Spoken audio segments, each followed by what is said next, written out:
Can't forget the past, so you gotta learn from it. Heavy on the passion, let it burn on it. All the way you can outrun me. Ain't no way you can win this race. Ooh, when they turn the bait to the wire, face down, paint 'em all in black. Ooh, just remember that when everything's falling, we built this to last. You can see it in my eyes, only want the best. And we riding every night, won't settle for less. Got me looking to the sky, got me feeling blessed. Got this fire burning up inside of my chest. Burning up inside of my chest. Burning up inside of my chest. Burning up inside of. Got this fire burning up inside of my chest. Yeah, I lit my own flame, and I put that on my own name. Couldn't get this way with no pain. I feel the fire in us. Whoa, they looking for the goals. You can feel the pressure, bring it everywhere we go. And I deal with the highs, the same way I treat the lows. Oh no, don't close your eyes, I'm taking everything you own.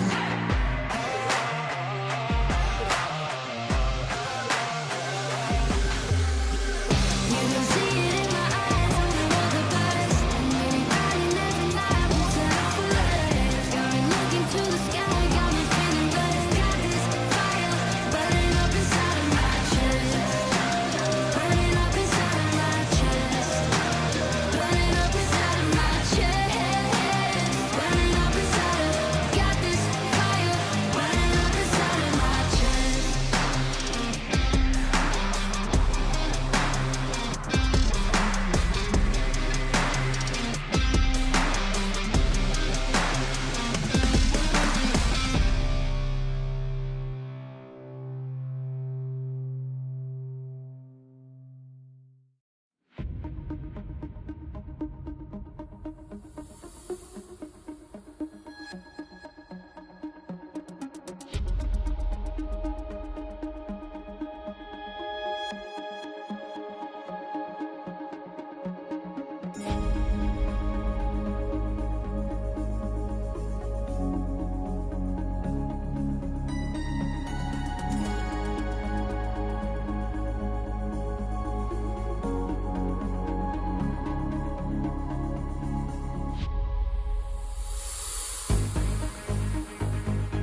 Well, here we are then. Round number 4 of the Porsche Tag Heuer eSports All-Stars. And what a venue we have for you here in the great state of Texas. And well, it should provide us some plenty of thrills and spills. And we've also got a brand new car for you for this round of the All-Stars. Paul Smith and Arjuna Kankapati once again here for all of the action. And Arjuna, the All-Stars, they get to switch cars and have a brand new challenge to take on. Yeah, we saw Casey Curran finally get his dominance challenged by Lauren Heinrich, but now we mix it up for everyone. Slightly slower car, a lot more nimble, and some may even go as far to claim that the Cayman chassis is superior to the 911. Oh, you see, you're starting a fire there. Peter McCarthy is listening somewhere. And I'm sure the Twitch chat will give us their opinions on which is the better car as well. But that is the venue that we can see right now, and there's the schedule. So for the next 3 rounds of the All-Stars, we do get to see the Cayman, the 718 Cayman GT4 car for Circuit of the Americas, for Red Bull Ring, and then Watkins Glen. And then for Spa, Nürburgring and Le Mans, we get to see the RSR GTE before we round out the championship with the Mission R, which is a spectacular machine to drive. And here, to give you a little bit of a comparison here, Arjuna, is the difference between the 2 cars. Yeah, now they share a decent amount of bits and bobs. Even the engines aren't too dissimilar, but very much you can think of the GT4 as being stripped down. Lower to the ground, weighs actually a little bit more because it's got less race car parts on it. It's more of a road-going car converted for race-going purposes, but it really demands the most out of the drivers. And with the mid-engine layout here at the Circuit of the Americas, some of the twisty stuff, you're going to wheel it to get the most out of it. You certainly do, and it is tremendous fun, is that Cayman as well as the 992. Here is the venue that we're at for today. It is a Tilke-built circuit, as I said, in Austin, Texas. I've never been to the venue, but I have actually flown over it on my way out of Austin Bergstrom Airport. 3.4 miles in length, and it's a nice wide open space for these drivers, Arjuna. They're going to have plenty of fun. Absolutely. The track is from anywhere from 40 to 50 feet wide. We've seen NASCAR come here and stack them 3 and 4 abreast, but it's really that climb into turn number 1 that has got so many people interested. Elevation change here at just about 130 feet. It leads you then into that first sector, winds its way to that long back straightaway. Couple of switchback hairpins before that triple right-hander that is so reminiscent of Turkey's triple left-hander, and then a final couple of corners where track limits are the name of the game. Well, we see some of our All-Stars just in qualifying right now, and even Le 46 is out the rig, so obviously just getting prepared for this race. But, well, the All-Stars, they are going to be facing quite the challenge. Around 2-minute 14, 2-minute 15 laps in out-and-out qualifying pace here. And we've got a new driver along, haven't we, Arjuna? We got Mr. GoPro Lopez along himself, someone that has been around at the very top of iRacing competitions for, what, over a decade now, and someone that has made some ventures out into some real-world racing, along with the NTT IndyCar Series champion Alex Palou, courtesy of their partnership with BRS. But so excited to see how he'll do in action today. Well, if you do want to get information about the Porsche Tag Heuer eSports Supercup, then head on over to the website, iRacing.com/PESC. Get up to date with the schedule, with the cars, with the points, as well as everything else that you would want. But speaking of what we want, well, we want the grid, and it is Pablo Lopez and Casey Kerwin sharing the front row of the grid, with Emily Jones and Tyson Mayer row number 2, Matt Malone and Dan Suzuki row number 3, with Heike 360 and Jardier in the next row of the grid, Le 46 and Dave Cam on row 5, Straddy and Kenny 500 rounding out row number 6. The 7th row is Basie Colley and Borja Zazo and Tony Kanaan at the back of the grid. We're not too sure if Tony will be starting this race. So at the moment, 14 cars getting themselves set for the start of this race. And, well, Arjuna, very, very quickly, Casey Kerwin or Pablo Lopez? Ooh. Pablo looks quick in qualifying, but Casey knows that he's quick no matter what car you put him in. Don't forget, standing start in GT4, somewhat uncommon. These are cars that traditionally would roll to get themselves underway. Very curious to see who's going to be the best at getting it off the line. Well, we're about to find out. The engine revs will rise. The drivers look to the starter's gantry. And we're underway for action here in the All-Stars. It's a good launch from Pablo Lopez. He's going to hug that inside line. Going into turn number 1. Onto the brakes they go. It's 3 wide in the mid-pack. Running wide is Casey Kerwin through turn 1 with Emily Jones behind. There is Tyson Meyer, who has had to borrow a car from Tony Kanaan here today. Different paint job on his car, so TK's kindly lent him his colours, but he's currently in 4th place, is Quirk, as he runs through this ever-decreasing radius S's. Such a fun part of the track in whatever car you're racing at this venue. It is such a rewarding part of the track when you get things right out there. And they come up over the hill, downhill braking into turn number 11, and it's the exit at this corner that's going to give you the best run down into turn number 12. It's a pretty long quote-unquote straight, but it's not straight in most ways. It goes left and right, it goes up and down as well, and you see behind Yardier getting a little bit wide as he gets his way onto the power. We'll see Dave Cam tuck into the toe behind. These GT4 cars don't really have the strongest draft. It's all going to be about who's brave to maybe try and move down the inside in towards turn number 12, or setting up into turn 13. Emily Jones sees Quirk show himself in the mirrors. Yeah, giving it a good go. Not able to get there, but certainly more battling in that mid-pack. And it is Jardier who's trying to hang on here in front of Dave Cam. Of course, race winner last time out in our main race is Dave. And got himself on the poster as well for this round. Oh, slow down penalty for Dan Suzuki. And that is going to be something that the driver's going to have to be careful about around here. And there's Dave on screen right now.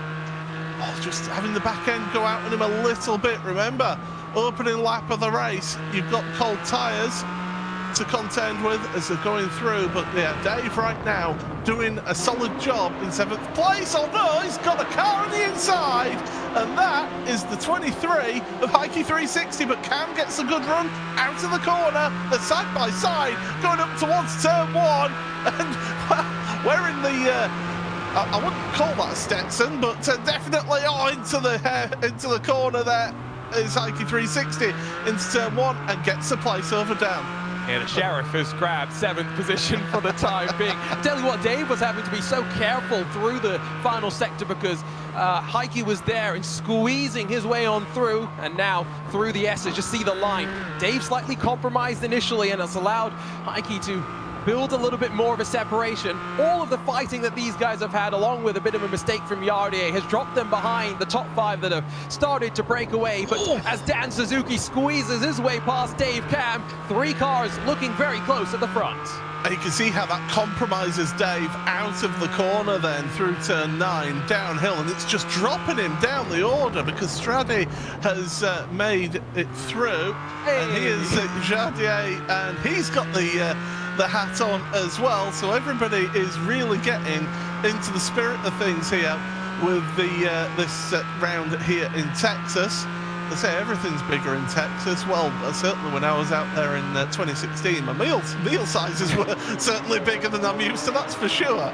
That turtle that we saw there, definitely not the biggest one though, so maybe they're not all big for Yardier, at least for the time being. Look at Casey Curran putting the pressure on. He switched his cars over and love the exit livery on the machine as well. Got the Team PGZ car in front as GoPro Lopez looks to channel Pablo Castro and a little bit of Macumba magic, at least for the time being. We're not distracting them yet. I have no doubt though that Pablo Lopez is someone that's going to enjoy having a bit of a chat with us while racing with Casey. Oh, absolutely. It'll be tremendous to hear these guys and hear their thoughts going on. We're coming in towards the end of the lap here once again. last corner on that racetrack, on the power, out of the final corner, up across the line to finish another lap. And, well, Arjuna, you wanted to speak to one of your drivers, it's Casey.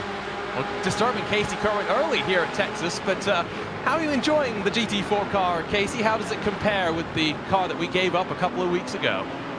Yeah, it's a bit different. It's obviously got ABS and it's a bit less aero, but it's still very fun to drive, especially around here. It's a pretty fun combo. So, yeah, it's obviously going to be hard to try and get around Pablo here, but we have massive, wide open braking zones, and we can go for big dives here with the way all the hairpins are. So it should hopefully get a little bit spicy if I can set something up on him. So obviously we got Emily with us, Quartz with us too. So it's going to be very racy here momentarily, I'm sure. Yeah, I'm hoping the sends are bigger in Texas here today. But I do have to ask, no Lauren Heinrich to interrupt your dominance in the Cup car. It's a little bit more equal here. Do you just find yourself feeling that Cup car a little bit more? Or is this a car where it's just a little bit more equal of a playing field overall? Yeah, I don't know. I think the Cup car, honestly, where some of my advantage was just from, honestly, long run, like tire wear. I feel like those cars are pretty brutal on tires, and obviously in the NASCAR stuff, that's kind of what our game is taking care of tires and stuff. So I think that's really where my advantage was in that car. But yeah, this car seems to be, you know, a little bit slower, so I guess a little bit more even. But yeah, it's still tricky to get everything right for sure. But yeah, it's gonna pop off here in a minute. I gotta try and set something up here. Well, maybe a dive into one. You're fighting with Emily Jones, who we bring into this battle now as well. Emily, how are you enjoying this into one four-car battle that seems to converge into one, like you say? I agree with Casey. He should have a go right now. That's what I would love. It's fun. It's very stressful, but it's good. I'm having a good time. How are the track limits? Well, it was good until just then, and now. I'm getting them now. But other than that, I've got we got 16 incidents. That's fine. We'll be fine, I think. 7 laps. You can go off the track twice per lap. It's great. Casey, you want to have a go into turn 1 this time? I'm gonna try. He's doing it. I'm trying. It doesn't. Casey, I've made it stick. Yeah. Good effort. It didn't work, but entertainment, you know. So where do you think are the best opportunities to pass, Emily, in your mind, as you're watching Casey try and work his way past? I mean, that looks pretty good just there. I think maybe into the back straight, I think, is probably looking pretty attractive for a bum, I reckon. Casey, you're going to go for on the back straight this time? I tried one there. Pablo saw it coming. We're trying. He covered it off there. Yeah, I'm running the spectator car at this point. It's great.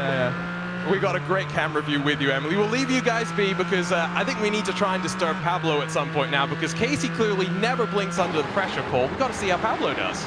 Yeah, absolutely. Keep them on the toes there, and certainly give us a bit of fun entertainment. That's what these All-Star races are all about, really. Is showing off one, these beautiful cars. Two, the amazing talent that we've got in the iRacing community. Not just racing community, but also the streaming community as well. As well, Quirk has certainly got a friend joining him in the commentary, in the driver's rig there. So TK, oh, there's Casey making a big dive into 13. Wanted to try and get the lead here. Emily's watching on, as is Quirk. Quirk's got to be careful. He could get a run. Oh, he could make contact with Emily. I don't think Tony Kanaan would necessarily approve of that one, but he's at least watching on in spirit, unfortunately missing in action with some technical issues. Casey's giving this one a good go, but some great defensive driving on display from Pablo's, just putting the car everywhere Casey doesn't want him to be. They're going to have 3 more laps still left to go at this one. Matt Malone's somewhere in the back as well, keeping a track of all of these contenders. Pablo's got a smile on his face. This is what the All-Stars is all about. Yeah, absolutely. He's under pressure, isn't he? You can see the slight sheen off of his head. He's really having to work at this one. Down in towards turn number 1 once again goes Casey, but Pablo Lopez, he is all over that one. And this is the thing with this track. You can defend. If you know where to defend, you can certainly hold that car in the right places.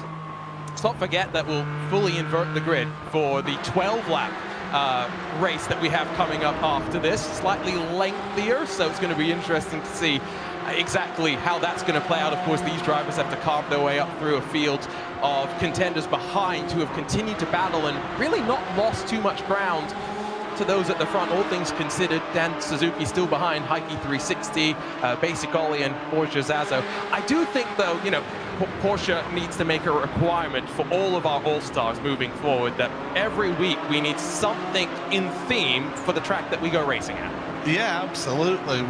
We should make that a thing. I mean, Red Bull Ring, is that going to be Lederhosen then? Ooh, for everybody? I mean, that's going to be I don't know if there's some that I would prefer to see not see in Lederhosen. Meanwhile, down in turn number 12, there goes Casey Kerwin down the inside. Can he get the move stuck there? No, he can't, because Lopez is right alongside his GoPro. He's still there, neck and neck. We've also got battling down the field as well between two drivers in the same livery. So we've got plenty of action out there. Porsche Zazo and also Stradi working together, but Casey Kerwin makes it to the front. Yeah, Porsche Zazo not in his usual ice cream coloured sort of a car, making it a little bit more difficult for us, but working together with Stradi, they're now flying through that triple right-hander. Casey Kerwin, persistent, and ultimately it was a move several corners in the making. Once you got to the outside in through turn 14, it really set him up nicely to get it done through 15 and clear himself now 4/10, but 2 laps still left to go. Pablo's done a great job of being defensive. Now let's see him try and go on the offense. As they go through that final corner, there is that race between Porsche Zazo and Stradi, and well, it's something that I always try and achieve with co-commentators on a broadcast where it's a bit more relaxed, is trying to make them spit take their drink, and I certainly achieved that with Arjuna here today. But certainly there's fierce racing all the way through the field. It's not just at the front where all the action is happening, it is through the field here. You know, Heike 360, Dan Suzuki, they're together out there on track as well. So we've got plenty of action all the way through. In fact, here is Dan Suzuki on screen right now, who's got Heike 360 in front. And you can see the different lines that drivers are taking. Some prefer to take that those wide lines, those wide arcing lines through, and whereas some like to keep it tight. And well, Dan right now is putting the pressure on. I always get a great look on board with the Apex Racing Academy colors. Just see the way that Dan's not even that committed to going and searching for the draft in front. I'm really curious how it's going to play out, Paul, with the bigger 911 GT3 Cup cars. These GT4 cars are so nimble. It's so interesting to watch them dance through some of these tighter complexes. But that 911 Cup car, Casey mentioned tire wear being such a big factor. A lot of the Supercup drivers have been mentioning that to me in the build-up to this race. They've also been talking about how the factors, after rounds at Magny Core and Long Beach, where maybe it was difficult for them to go side by side, there is this opportunity and the reality that we'll see plenty of side-by-side action through the course of the racing here today. It's going to be a tremendous round. I think this race has got the potential of being the best round of the championship, but we'll have to wait and see. Meanwhile, Dan trying his best to get up with Heike 360, not able to get there yet as they come across the line to start the final lap of the race. There's Barney waving the white flag, Casey Kerwin from Pablo Lopez, from Emery, from Quirk, all together, 1, 2, 3, 4 across the line, and a little bit of a gap back to Matt Malone, who's basically been racing on his own, although saying that, he has actually been slowly gaining a little bit here and there on Quirk, but kind of just in his own no man land right now. Chadier, again, another one with a bit of a gap, and then it's that race between Heike 360, Dan Suzuki.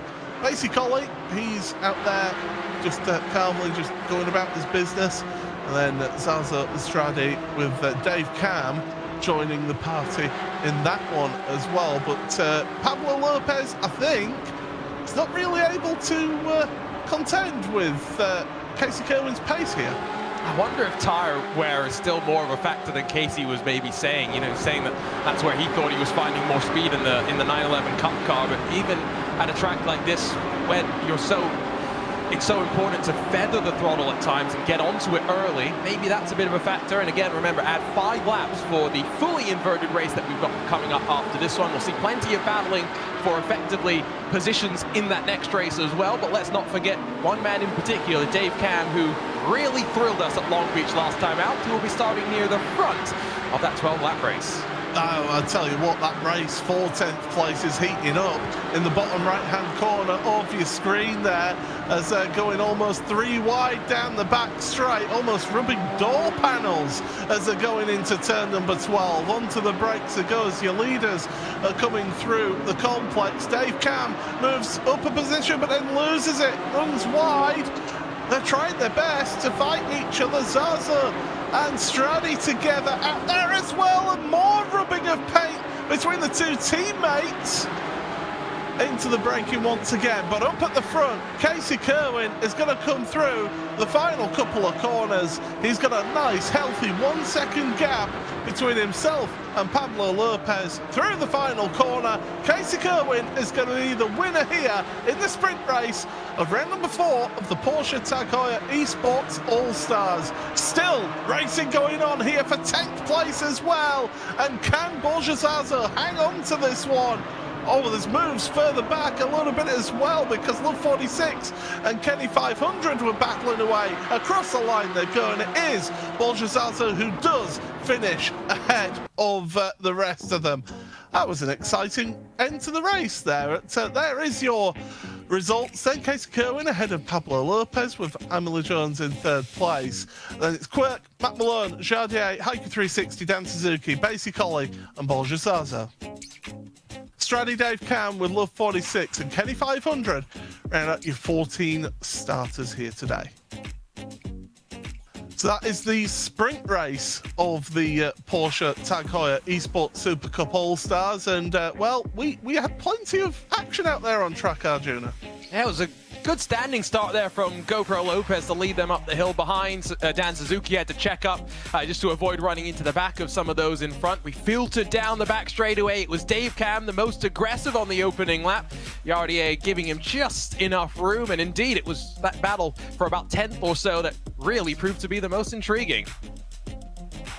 Yeah, they kept themselves busy. Basically got himself involved in all of that and then kind of ended up on his own out there on track. But it was Casey Kerwin making the moves down into 12, then hung it out around the outside of 13 that got him the place. It was a well-worked move and great respect between the two drivers to give each other space as well as they went through there. But that is going to be that for Casey Kerwin as he went across the line to take a victory here in this opening race.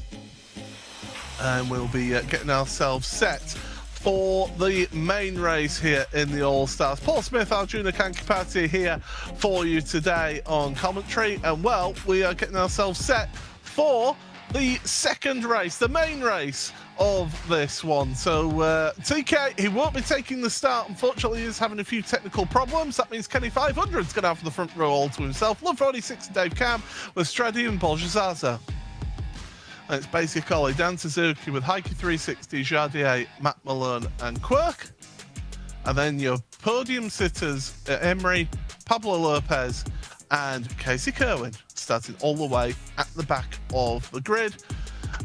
We've got about a minute to go here, Arjuna, as the drivers get themselves set. You mentioned it, tyre wear could well be an issue for these drivers in this main race. Yeah, we'll get a better sense here once we get to that lap 7 marker. That's around where Casey started to open that gap up. And again, remember, 5 extra laps after that, and they are lengthy laps here.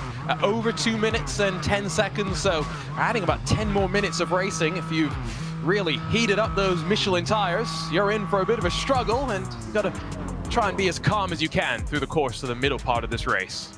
And could we see another outside chance winner once again, like we saw with Dave Cam last week? It's easier to defend at Long Beach. Yeah. We saw that Casey was willing to really stick side by side, and eventually he got the move done. Well, we'll have to wait and see. But as I said, it's going to be Kenny 500 all on his own on the front row of the grid. And I wouldn't be surprised if you see him dart across track to hold off the inside line going towards turn number 1. As Arjuna said earlier on, it is a 130 feet climb up to turn number 1 here at Circuit of the Americas. Pleasure to have you all along here. Drivers set for the start here of the main race for Go Green Flag Racing in the All-Stars. Good launch from the front row of the grid, and yes, straight away on the defensive is Kenny 500 in towards turn number 1. Hold that apex through the left-hander, then plunge downhill in towards turn number 2. As they go downhill, Love 46 in second place, Dave Cam, and we've got drama further back because Jardier is dropping down my timing screen. There he is! He's in the runoff. Something has happened to Jardier, but he's all the way down to 14th. I'm pretty sure it was Pablo who just tried to maybe take it a bit too aggressive down the hill through the right-hand sweeper. 3, maybe 4 wide was never going to work out. Yardier, the unlucky loser. The rest of them streaking their way, though, over the crest and then down to that heavy braking zone, then the left-hand corner. That's so important to get your momentum down the long back straight. Kenny 500 then is your leader right now. With Love 46 second, Dave Cam third place. The race winner last time doesn't get a good exit. Basically had to step on the brakes almost to avoid hitting them, and that's allowed Stradi to get the run out of turn 11 in towards turn number 12 down that back stretch. Absolutely flat out all the way down here, and then hard onto the brakes. You'll see that the nose of the car duck down when they hit the brakes. That's the weight transfer happening on their cars. But through the go still, Kenny 500 at the head of the field as they go through the right-hander at 13. Here, we'll take another look at what happened to Jardier. Yeah, so just watch the yellow and black car of Pablo GoPro Lopez down the hill, sneaks to the inside. It was 3 wide, and maybe you could argue there was just enough for a room, but I don't really think that that was necessarily on. Pablo might be the first to admit that one as well. Nice little 360 though, and Yardier only loses about 4 or 5 seconds. Yeah, he is sort of loitering around at the back. Matt Malone had to take avoiding action out of that as well, and that dropped him down the order, so that saw him drop down to 13th. In all of that, not a good exit out the final corner. Who did get a good exit? Those Dave Cam. Look at that on the power down the straight. Absolutely great move. A flash of the headlights from Love 46. Not exactly pleased with that necessarily into turn number 1, but Cam giving them opportunity. Oh, very, very close between the two there. But if you give Dave an opportunity there, he will take it.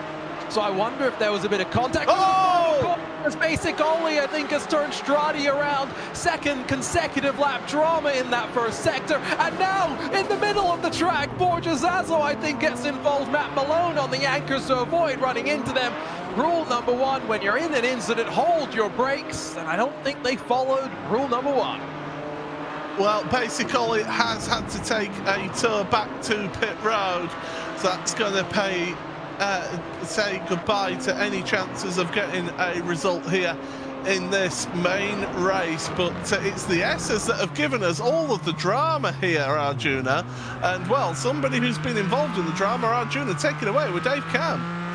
Dave, talk to us about that first race, because it looked like you enjoyed plenty of fighting. I did. It was great fun. I got well and truly beat up by Dan the Man early on, and then from that moment I just kept going back and back and back, but thankfully towards the end of the race that put me in a really good scrap with those guys at the back. It was really good fun. We talked about this last time, didn't we? Slower cars, you can get away with more contact. It's sometimes better racing.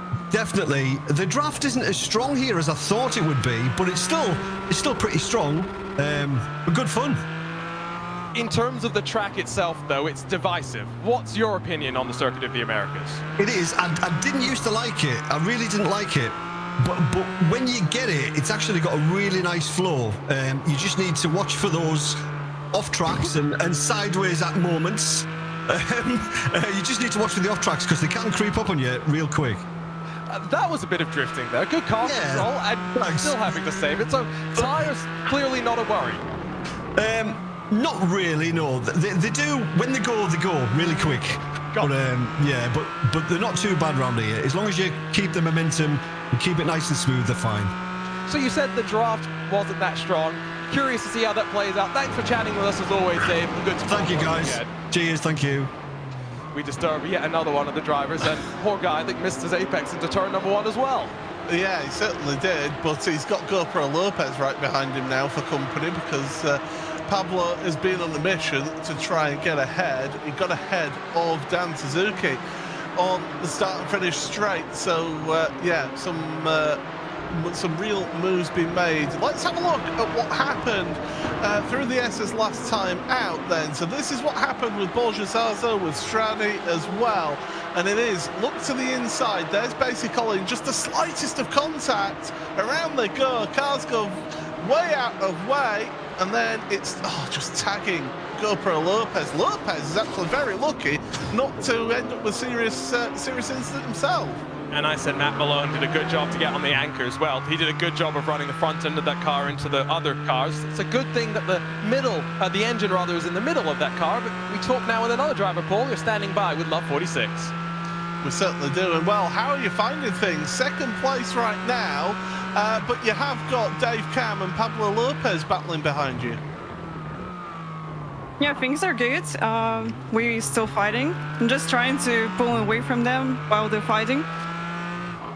You look to be having a bit of fun in race number 1, though. You were towards the back end of the field, but it still looked to have plenty of action going on in that race.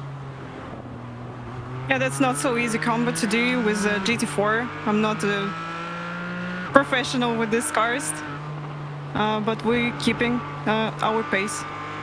And how do you feel changing from the 911 to this, the Cayman? How are you finding the difference?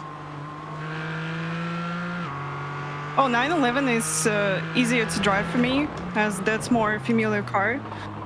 GT4 a bit harder to drive for me. So with the traction, with everything. Well, we'll let you keep at it. So thank you very much for joining us here in the commentary booth. So there we go. That is 46. There's right now Pablo Lopez trying to make the way past, and does make his way past into second place. I do think we need to distract him at some point in this race, Arjuna, don't you?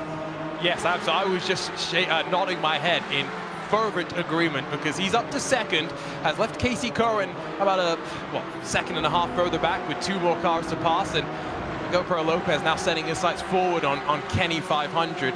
Yeah, we're making his life too easy. You've raced against Pablo in the iRacing All-Star Series. You know how quick he can be, no matter what car and what surface we put him on. Yeah, I certainly do know that, as I got embarrassed by him, I must say. But yeah, he's certainly a talent, that is for sure. Did I ever mention that I was a heat race winner in that? Didn't he win at Barcelona in the event where you won a heat race in the iRacing All-Star Invitational? Yes, absolutely, that is correct. Look, flash of the headlights. I think he's trying to tell Kenny 500, I'm coming for you, and I don't care how far ahead you are. Meanwhile, Casey Kerwin trying to make some moves now on the Love 46. Got Dave Cam as well involved in this scrap.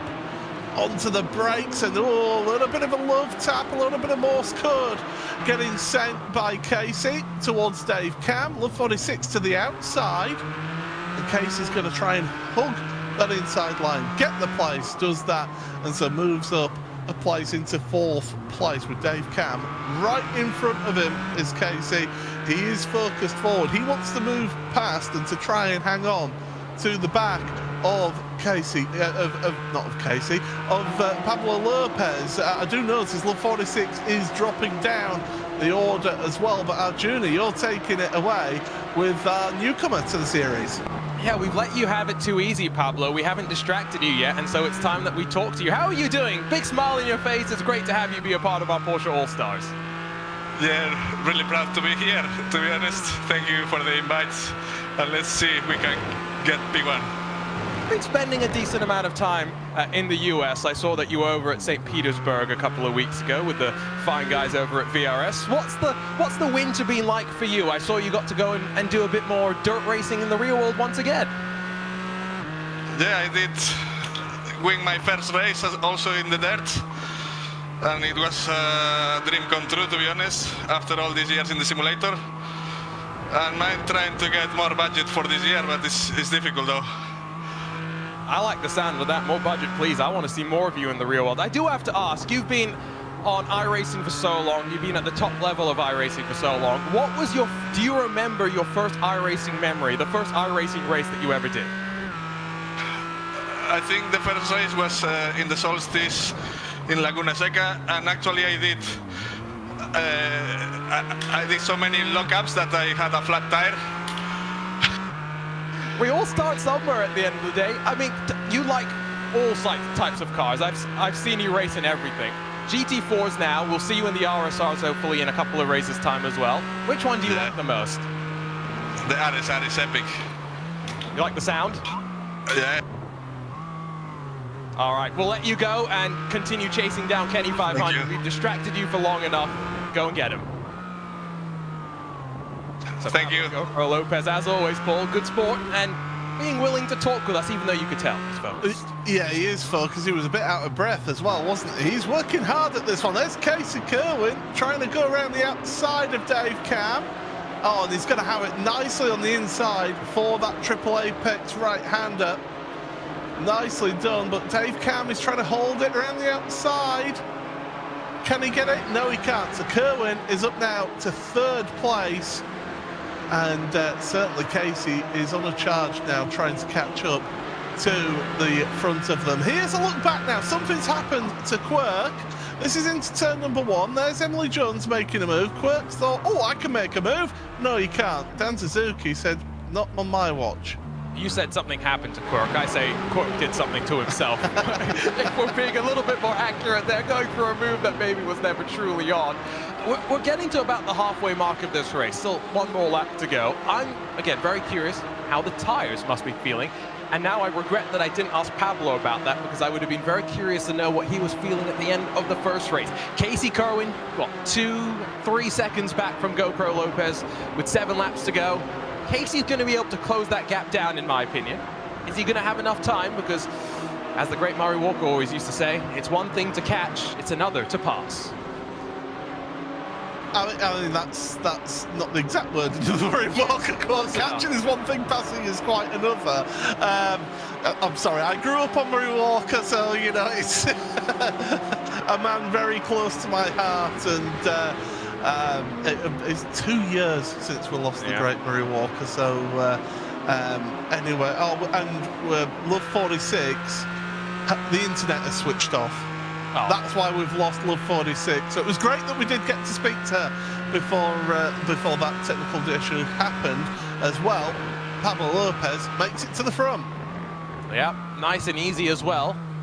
2 seconds the gap to Casey, who's already brought it down by about a full second since the last time we really were talking about that. So I think we'll now see just how quickly Casey's moving forward.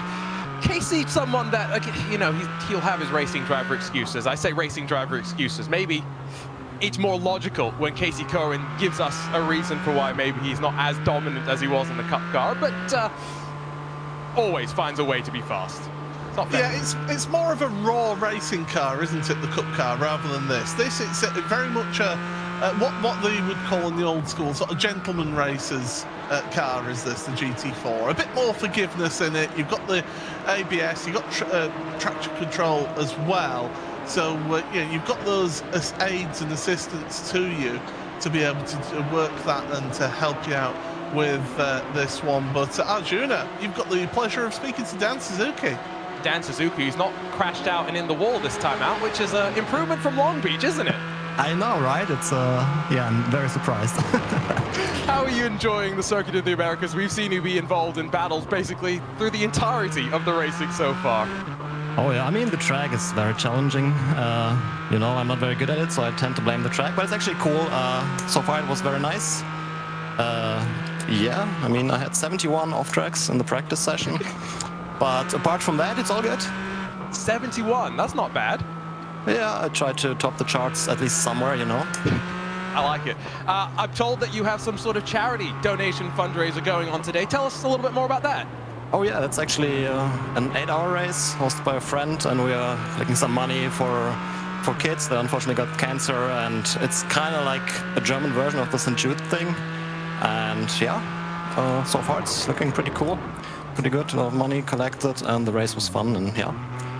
So where can people come over to track the progress? Twitch.tv/Dan_Suzuki? Yeah, exactly. I have the overlay running on my channel as well. I will hop after the PESC and the race. I'll hop back in the race to the last stint, and then we'll see where that goes. Oh, Ike coming. You got to watch out. Deep braking zones as well, so you really can go side by side through a lot of them, right? Oh yeah, oh yeah. How much are you going to squeeze Heike here? Well, we'll try. Oh god. Problem is my push to talk button is in a really awkward position. We'll let you go and enjoy this fight because we're going to enjoy watching it as well. Thanks for being a good sport. Thank you. Dad. Really interesting point, Paul. Something to remember if you're competitively sim racing. Put your push to talk button somewhere where you can always use it. Yeah, absolutely, and don't use an open microphone. You don't when you're on that, because I've had the misfortune of having teammates hearing every breath that they take when they're really working hard behind the steering wheel. So yeah, do have the push to talk set up, but have it in a comfortable location. Here comes Emily Jones on Kenny 500. Led for quite a while, did Kenny, but not able to hang on for the time being because the top three from race number 1 are now in the top 3 of this main race, but it's a reverse order between Pablo Lopez and Casey Kerwin. But Emily, it says 3rd place once again so far with 5 laps to go in this race. Remember, they ran like this for the majority of the sprint race as well. It wasn't until the penultimate lap or so that Casey was able to actually get the move done. 1.8 seconds has held relatively steady between Pablo and Casey. Casey still looking pretty tidy through the corners, but see how Pablo's car has held up relative to how it held up in the sprint race. I think one thing as well, Paul, that we have seen a couple of times here, again, I'll go back to what I said during the sprint race, is the ability to go racing into some of these braking zones, to be side by side. You said that this may be the most exciting round of the championship. I don't tend to disagree, although that's a bold claim, knowing that we still have Watkins Glen, Red Bull Ring, Spa, Le Mans and Monza still all yet to come. I think Red Bull Ring was Chaos, wasn't it, last year? Yes. We'll have to wait and see how the drivers get on this year. But yeah, this is certainly got the auspices of having a tremendous round of this championship here in this one, as Emily Jones working her way through that infield section right now, trying to get to Casey Kerwin and to Pablo Lopez. That gap has closed between the front 2 of Lopez and Kerwin, so those 2 are getting closer and closer together here in this race as we go through towards the end of the lap. We're going to be 4 laps remaining when we go across the line. And, well, these drivers certainly are having some fun out there. And speaking of having fun, well, they got involved in incidents in race number 2 at the start there, Arjuna. Take it away. Yeah, we got Matt Malone, we got Yardier as well. One dressed up for the occasion, one for the hometown race, and they're both different people. Matt, where's your cowboy hat? Hey, listen, all of America isn't Texas, man. They run their own thing down there. I'm up here in northern Illinois doing my thing in the suburbs. I don't know no fancy hat like that. You did get the memo, Cooley. I mean, Yardier, love it. I mean, what was the inspiration? Who are you channeling here today? Which driver are you channeling? Well, I'm like a little Czech Daniel Ricciardo today, you know? Love it. Check Daniel Ricciardo. I mean, in terms of the racing that you two have had, Matt, you had a rather quiet race number 1 in some ways. Race number 2 started off with chaos. Yeah, I don't know. Jardier is out to get me. He punted me off track totally on purpose. I don't know what he was thinking, but trying to recover. And then I just went full throttle into a wreck. Probably wasn't the smartest thing to do. Now I find myself battling with Jardier. Do I got any damage, Jardier, in the front of my car? Yeah, a little bit. Oh, Yeah, that's why I'm not beating you. Yanni, in your opinion, Circuit of the Americas, I've asked many of the drivers about this. What's your opinion on this? Because in my opinion, you either like it or you're not great at driving it. I actually, like, honestly, I'm not very good on this track in either of the games, but with the GT cars, especially like GT4 today, is really enjoyable. Really, really enjoyable.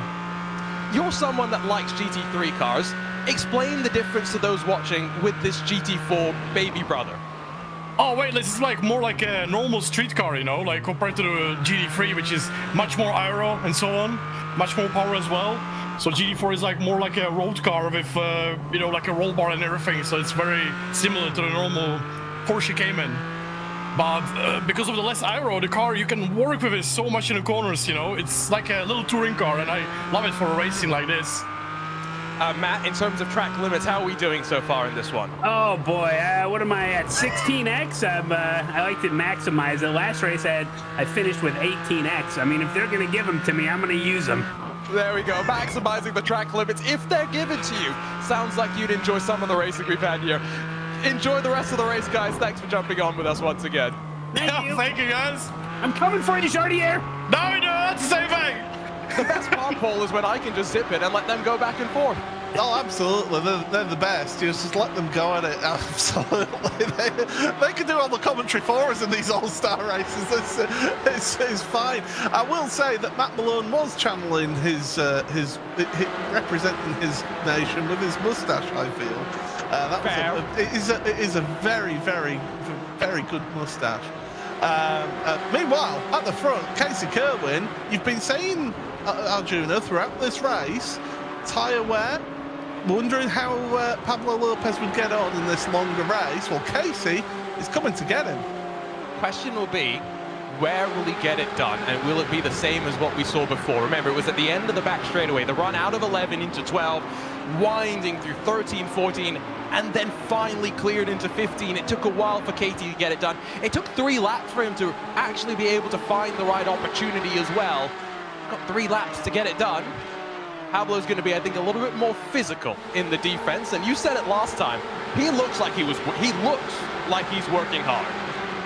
He certainly is. One thing that will go against Casey, though, is he's got some front-end damage, which will be slowing him down on the straights a little bit. We've seen how, and we've heard from the drivers themselves, how the slipstream isn't the strongest here, so he's got to do all of this in the corners for him to really get this one to work. But if he's looked after his tyres, and he's got that experience from eNASCAR of being able to look after his tyres, then Casey will be rocketing off of corner exits. Casey's probably got a decent amount of experience in a NASCAR stock car around here, which will give him so much confidence with throttle, what's the word? Discipline. That's probably the best way to describe it, right? Not being willing to go onto the power too early. Having said that, though, I did note on lap number 1, Casey Cohen got very, very sideways on a couple of occasions because I think he expected warm tires in their window. It's not the case, fortunately. Doesn't seem to have done him too much harm. Yeah, he's certainly working hard, trying to get 2 to go here. So we start the penultimate lap of this main race of the Porsche Tag Heuer eSports All-Stars. It's a pleasure to have you all along to watch this one. Always entertaining, the All-Star racers, and certainly great to be able to speak to the drivers whilst they go along and do their thing out there on track. But Casey Kerwin right now, half a second off of GoPro Lopez. The problem for them is that loitering in the background, you can see her there, Emily Jones. If these two start fighting with each other, Emily will close right on up to them and make it a three-way battle for the lead. You can see Pablo has led the last 5 laps. At the time that he took over the lead of the race, the gap was about 2.5 seconds. Now, 2, 3 car lengths at most. Casey, so deep onto the brakes into 11, initially compromises him, but was able to get it turned and onto the power early enough that he sits in whatever little draft these GT4 cars send out the back of the little rear wings that they've got. It's not going to come on this lap. Casey will get 1 lap to find a way past. And as he closes underneath that braking then into turn number 12, I've had a few close calls through turn number 12, it must be said, in my racing history here on iRacing. As I come through this infield section, a really tricky section. You can go too wide all the way through here. You get this beautiful sort of drone cam view right now of the action, and you can see the different lines being taken. Wider entry by Pablo Lopez into the initial part of this never-ending right-hander. Getting over to the right-hand side, onto the brakes. You use the curb on the inside of the penultimate corner. Get away with all the track limits that you can onto the brakes. And look at Kerwin again, closing up into the corner, but it's corner exit. He needs to get the run. Start of the final lap of this, the main race here in the Porsche Tag Heuer eSports All-Stars.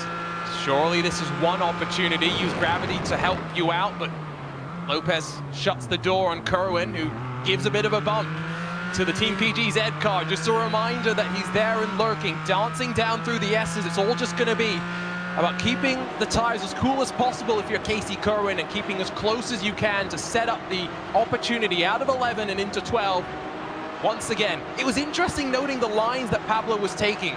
Wider entry seems like the kind of line that might be a little bit more gentle on tires if you're nimble with the car, but at this point in the race, Pablo just trying to extract everything that he can as Casey sets himself up to go for the lead. And Emily Jones has been closing a little bit on the front too. Not enough to be challenging at this stage, but you never know, if these two come together, Emily could get herself a race win. Through the left-hander onto the back straight. It's all about that run out the corner, and Casey Kerwin is staying absolutely planted to the rear bumper of Pablo Lopez's car down this back stretch, past where they have the stage for the big music act on Grand Prix weekend. Onto the brakes now into 12. Not making the move for the time being. Time is running out for Kerwin here to make any move and make it stick. Into 13. No, the door's closed on that one. Just a couple more corners to go. Different lines being taken by both of them. Lopez goes defensive to the inside. Kerwin's trying to get the run through. He can try to go all the way around the long way. That's going to be difficult to do. You can do it though. Break in mid-corner for Lopez. Kerwin has to get out of it. And that means that Lopez stays ahead, goes very defensive. Oh, chopping off the nose of Kerwin into corner entry, into the final corner. It's going to be neck and neck between the two of them here. Through the final corner. Kerwin can get on the power a little bit earlier, and it's going to be neck and neck. Is it going to be a dead heat across the line? And it's just Pablo Lopez who takes victory here in the main race of the Porsche Tag Heuer eSports All-Stars. Half a tenth of a second, Paul, and you could see what it meant to Pablo. Now an all-star winner, not just in IRX, but here in the Porsche All-Star Series as well. Rest of your drivers, rest of the runners that are still running in this race, considering that it's a nice wide open track. We have had a number of cars retire from this race, but there we go. That's the last of the cars across the line. What a finish to this race. Casey was giving it all as we head into the Bose post-race show. And let's take you through your race results there. So it is Pablo Lopez who does get that win over Casey Kerwin, as mentioned by Arjuna, just half a tenth of a second difference between the two of them. Emily Jones in third place, caught up to them, but just couldn't quite battle with them. Across the line, it was close between Kenny 500 and Dave Cam as well for fourth and fifth places. Heike 360 finishes in sixth place ahead of Dan Suzuki. Then it was Jardier and Matt Malone in 8th and 9th with Quirk in 10th. Straddy was the last of your runners in 11th, and then drivers who did not finish, Love 46, Borja Salzo and Basic Ollie. Let's take a look at what that does to our standings here. Don't forget the top 5 do get themselves a Tag Heuer connected watch in this series, and well, Kerwin 83 points ahead of Emily with Jardier in third. Quirk fourth ahead of Lauren Heinrich, who was one of our guest drivers. Heike 360 sixth place. And well, that was an exciting end to that race. Couldn't get much closer, could you? All-Stars always set the tone for the World Championship drivers to pick up the mantle and try and go from there. And, well, if that's what we're in for with the World Championship, boy, are we going to be in for a great evening. And we'll have lost our voices by the end of this one. Yeah, well, let's hope that we don't lose our voices or we're out of a job. But anyway, these drivers certainly did give us some true entertainment out there. But why don't we take it away, Arjuna, with our race winner? Pablo, you're now an All-Stars winner, not just in IRX, but here in Porsche as well. How are you feeling? Freaking amazing. I mean, I'm sweating a lot. 180 BPMs in the last lap against Casey, trying to defend him. He was so much faster, but he said he had 19x off tracks. I had. So we were like trying not to tap each other, otherwise both drive through.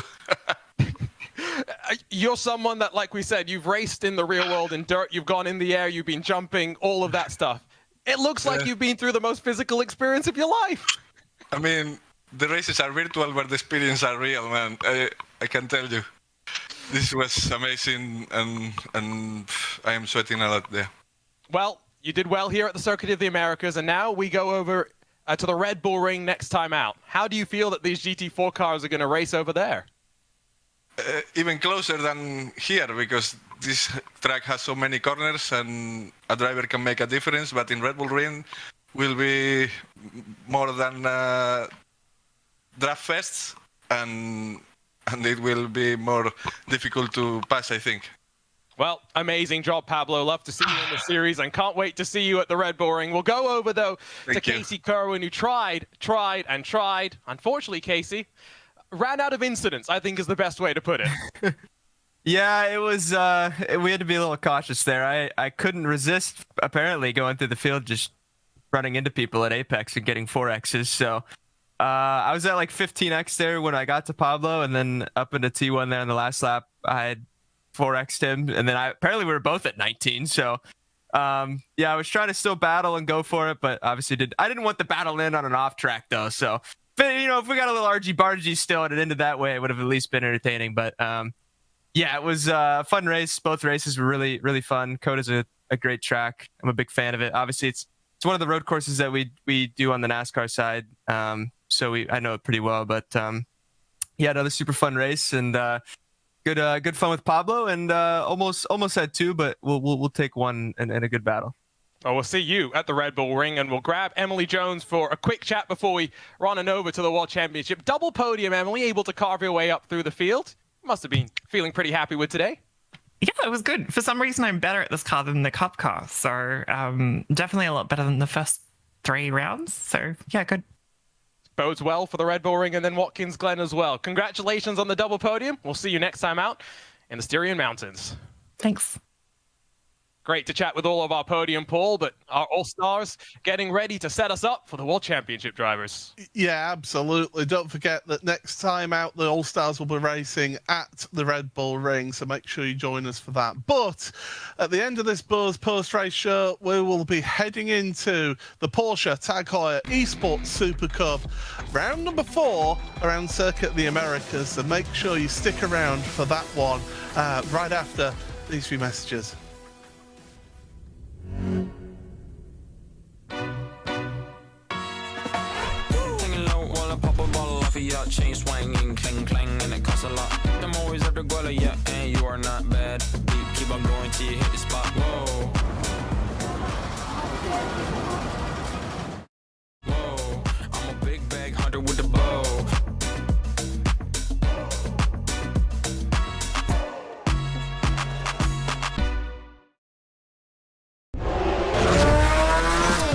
This is virtual racing with real stakes. This is fine lines, milliseconds, and 200 grand. This is insane, but that's what keeps us coming back for more. The Porsche Tag Heuer eSports Supercup by iRacing, live on YouTube and Twitch.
Well, here we are then at Circuit of the Americas in the great state of Texas for round number 4 of the Porsche Tag Heuer eSports Super Cup. It is myself, Paul Smith, and our Junior Kankipati as always, and we're joined by a special guest here today. It is, of course, the man who finished second place in the 2021 Porsche Tag Heuer eSports Super Cup, Mitchell de Jong. Mitchell, welcome to the commentary booth. And unfortunately, we can't hear Mitchell at the moment. So Hey guys, sorry, I should be all fixed now. Yeah, super happy to be here. It's been a pleasure. It's been a couple years since I've been on the stream again, so super happy to be here.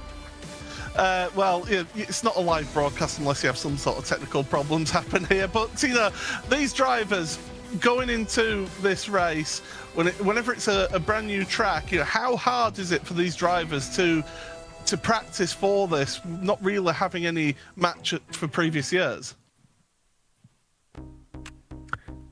Yeah, it's a huge task. For sure, I think this is an interesting track for this car especially. A lot of high-speed corners, which is not too pleasant for the tires, of course, so it's going to be interesting to see how they all manage that. Obviously, with qualifying, all outpaced whatever you can do, and we'll see what they do in the race. Well, let's have a look at what happened last time out when we were at Long Beach just a couple of weeks ago.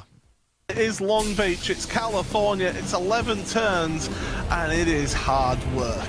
We got green flag racing, we got cars going side by side into the wall almost, smoke in the background. Just like this through the fountain. Pinto is upside down, contact Vico and Violate through the final corner. Simone Maria Marchenov is a race winner.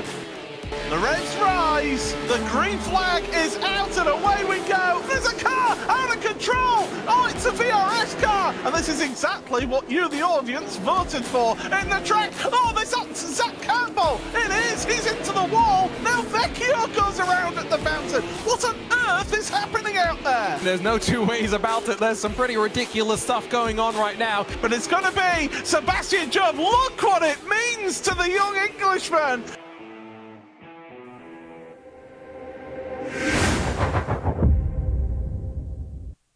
And so we head to the Circuit of the Americas. First time for these drivers in the Super Cup, but they have plenty of experience in all sorts of other cars around it.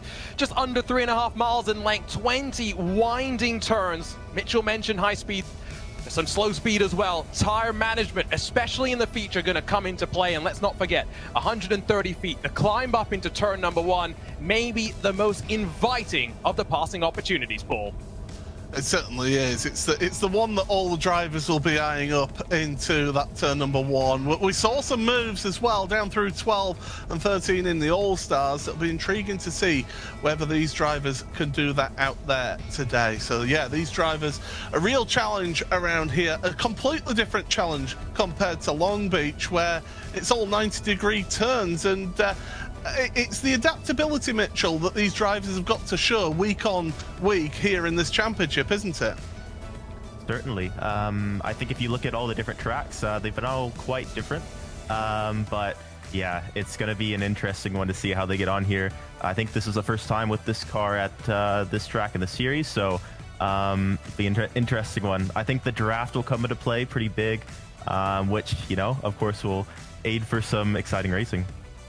Now, Arjuna, the last time out at Long Beach, we did see a couple of our championship contenders get involved in a few incidents out there. How do these drivers then adapt themselves into this race and try and bounce back from a disappointing result?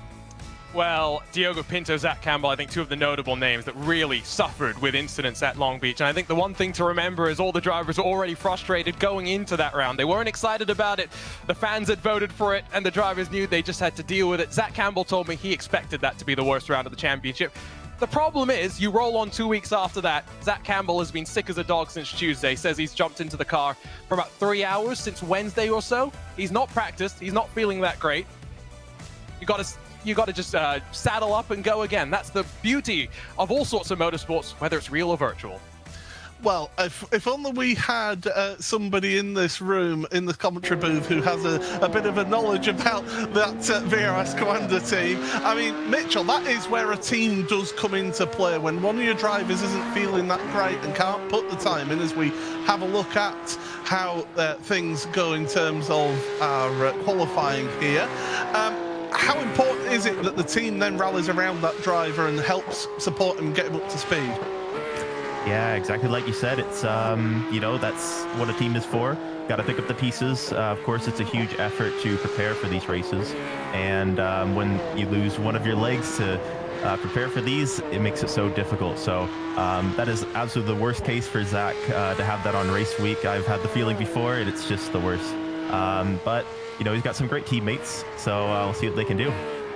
Well, we're having a look at a driver who has not had a good start to the season at all. Max Benecke right now. He is currently finding himself down in 17th place in the championship standings. Yeah, he is somebody who knows what it's like to compete for the championship here, Arjuna, and he's not had the great start that he would expect himself to get. Yeah, he's someone who over the last couple of years has really struggled here in qualifying, which really sets the tone for the rest of the event, right? Because the field is always split by hundredths, thousandths of a second, and so if you can't get the most out of the car in qualifying, you set yourself up on the back foot.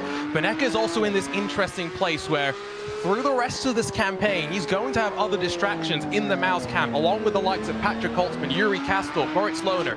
They're competing in all sorts of different competitions, and so for Benecke, getting closer to the halfway mark of the season, he's outside of the top 15. He's not even thinking right now about a championship fight. He's thinking about how do I maintain my Super Cup license at the end of the season. Well, this is the first part of qualifying then. Group A of qualifying. If you're new to the championship, welcome along. These drivers get themselves one lap to set a qualifying time here. From 30th to 6th place in the championship standings, they go out to qualifying now in Group A, and we get ourselves a provisional pole sitter. And then, one by one, from 5th to 1st place in the championship, we then get to see who can try and beat those times. But the hot laps are underway now here in qualifying, and we've seen how brutal track limits can be on occasion in this series so far, and Circuit of the Americas, Mitchell, is one of those where you do have to play it careful, don't you? No doubt. There's a lot of track limits that are kind of hard to define, and you really need to push it here to get the most out of the track. So it's just going to take all the hours of practice you've done to really hone in on exactly what the limits are, and sure enough, you can expect everyone to really be pushing it right on the edge. As the drivers now getting themselves out there. One driver who is doing good so far in the early going of qualifying. Actually, first sector purple time is for Jamie Fluke at this stage. As Lasse Bach has got the fastest second sector. So the times are coming through the sectors right now, and they'll be sorting themselves out. There's Fluke from the Apex Racing team. This is another driver who is an ever-present in this championship, Arjuna, who's under a bit of pressure right now after having not the best of form here today in the series. Yeah, Zach Campbell directed his wrath at Jamie Fluke and Johan Hart in the aftermath of what we saw at Magny Core in the main race. Check up at the hairpin. Zach Campbell wasn't happy with his former teammates. Jamie Fluke then not enjoying the best of luck at Long Beach either. He is definitely someone that's usually someone that is consistently in and around the mix. He just needs a little bit of luck to go his way, and it's going to start in qualifying. Looks calm for the time being, and we'll see exactly how Apex are looking in terms of the five drivers, they bring out today. Well, Oscar Mangan will be the first driver to set the marker then here in qualifying. Through the final corner he goes, back end just sliding a little bit. A little bit of slip does help you on corner exit in occasion, especially in a hot lap like this. And across the line, 208. Oh, but Zach Campbell now, Quentin Violate going quicker. Johan Half now even quicker than him. So Benecke into third because Lasse back into second place in qualifying. The times are coming in thick and fast here. Alejandro Sanchez now to the head of your standings here, provisionally on pole position. Can anybody dethrone him here in this qualifying session? Well, they're coming through thick and fast. Sam Keiter then is going to be one of your final drivers to set his first lap, and we'll get to see whether he can beat Alejandro Sanchez. Across the line he goes, And does he set himself a good lap time? 7th place for him. So that's Group A done and dusted for qualifying. Provisionally on pole position is Alejandro Sanchez, but now he's got that weight here, Arjuna, to see what happens in Group B. Yeah, and poor Alejandro Sanchez is going to have to come and talk to us now for a little bit instead of just watching with his teammates. He'll have to come and chat with us. Don't forget there are a handful of drivers as well that don't get to qualify for this round, and so they are going, well, like Simona Miramarcello, will be starting at the very back. We'll see how they're able to pick their way out through all of the drama. So it's going to be Webster, then Pinto, Joe, Caruso, and Collins. That will be the order in which we see them across the line. We certainly will. Cooper Webster, he's been intriguing to see how he gets on in this championship. Had a really good round last time out at Long Beach, and the Australian from Wallen, as you can see there on screen, certainly pushing his car and getting himself set for this one as he comes through. So flat times are not doing too bad, but Arjuna, you've got our provisional pole sitter. Yeah, Alejandro, decent lap there in qualifying, it seems like. Put it all together. How do you feel about it? It was relatively safe because I off track in my practice lap, so I didn't want the same thing to happen. We knew we had good pace coming into it, but yeah, overall just a solid lap, no mistakes, pretty safe, but super happy with the team and where we are. Very quickly before we get Cooper across the line, what do you think your potential, the optimal lap time would have been in qualifying for you? Like an 8 or a 7 probably, but that's like, for me at least, very hard to hit that lap time when you're actually under pressure and you only have one lap, you know? Well, 208 flat basically then. It tracks pretty well. In terms of the racing that we're going to see here, talk to us about tyres. Not such a worry in qualifying, maybe a bit more of a worry when we get to the feature race later on. Yeah, they drop off quite a bit. I think we'll be helped a little bit by the conditions today. I think they're a little bit colder than what we were expecting, so that probably helped a little bit. And it definitely shifts the balance of wear from rears to fronts, so that will help as well. So yeah, hopefully it won't be too bad degradation, and we'll be able to keep our tires in check for the entirety of the race.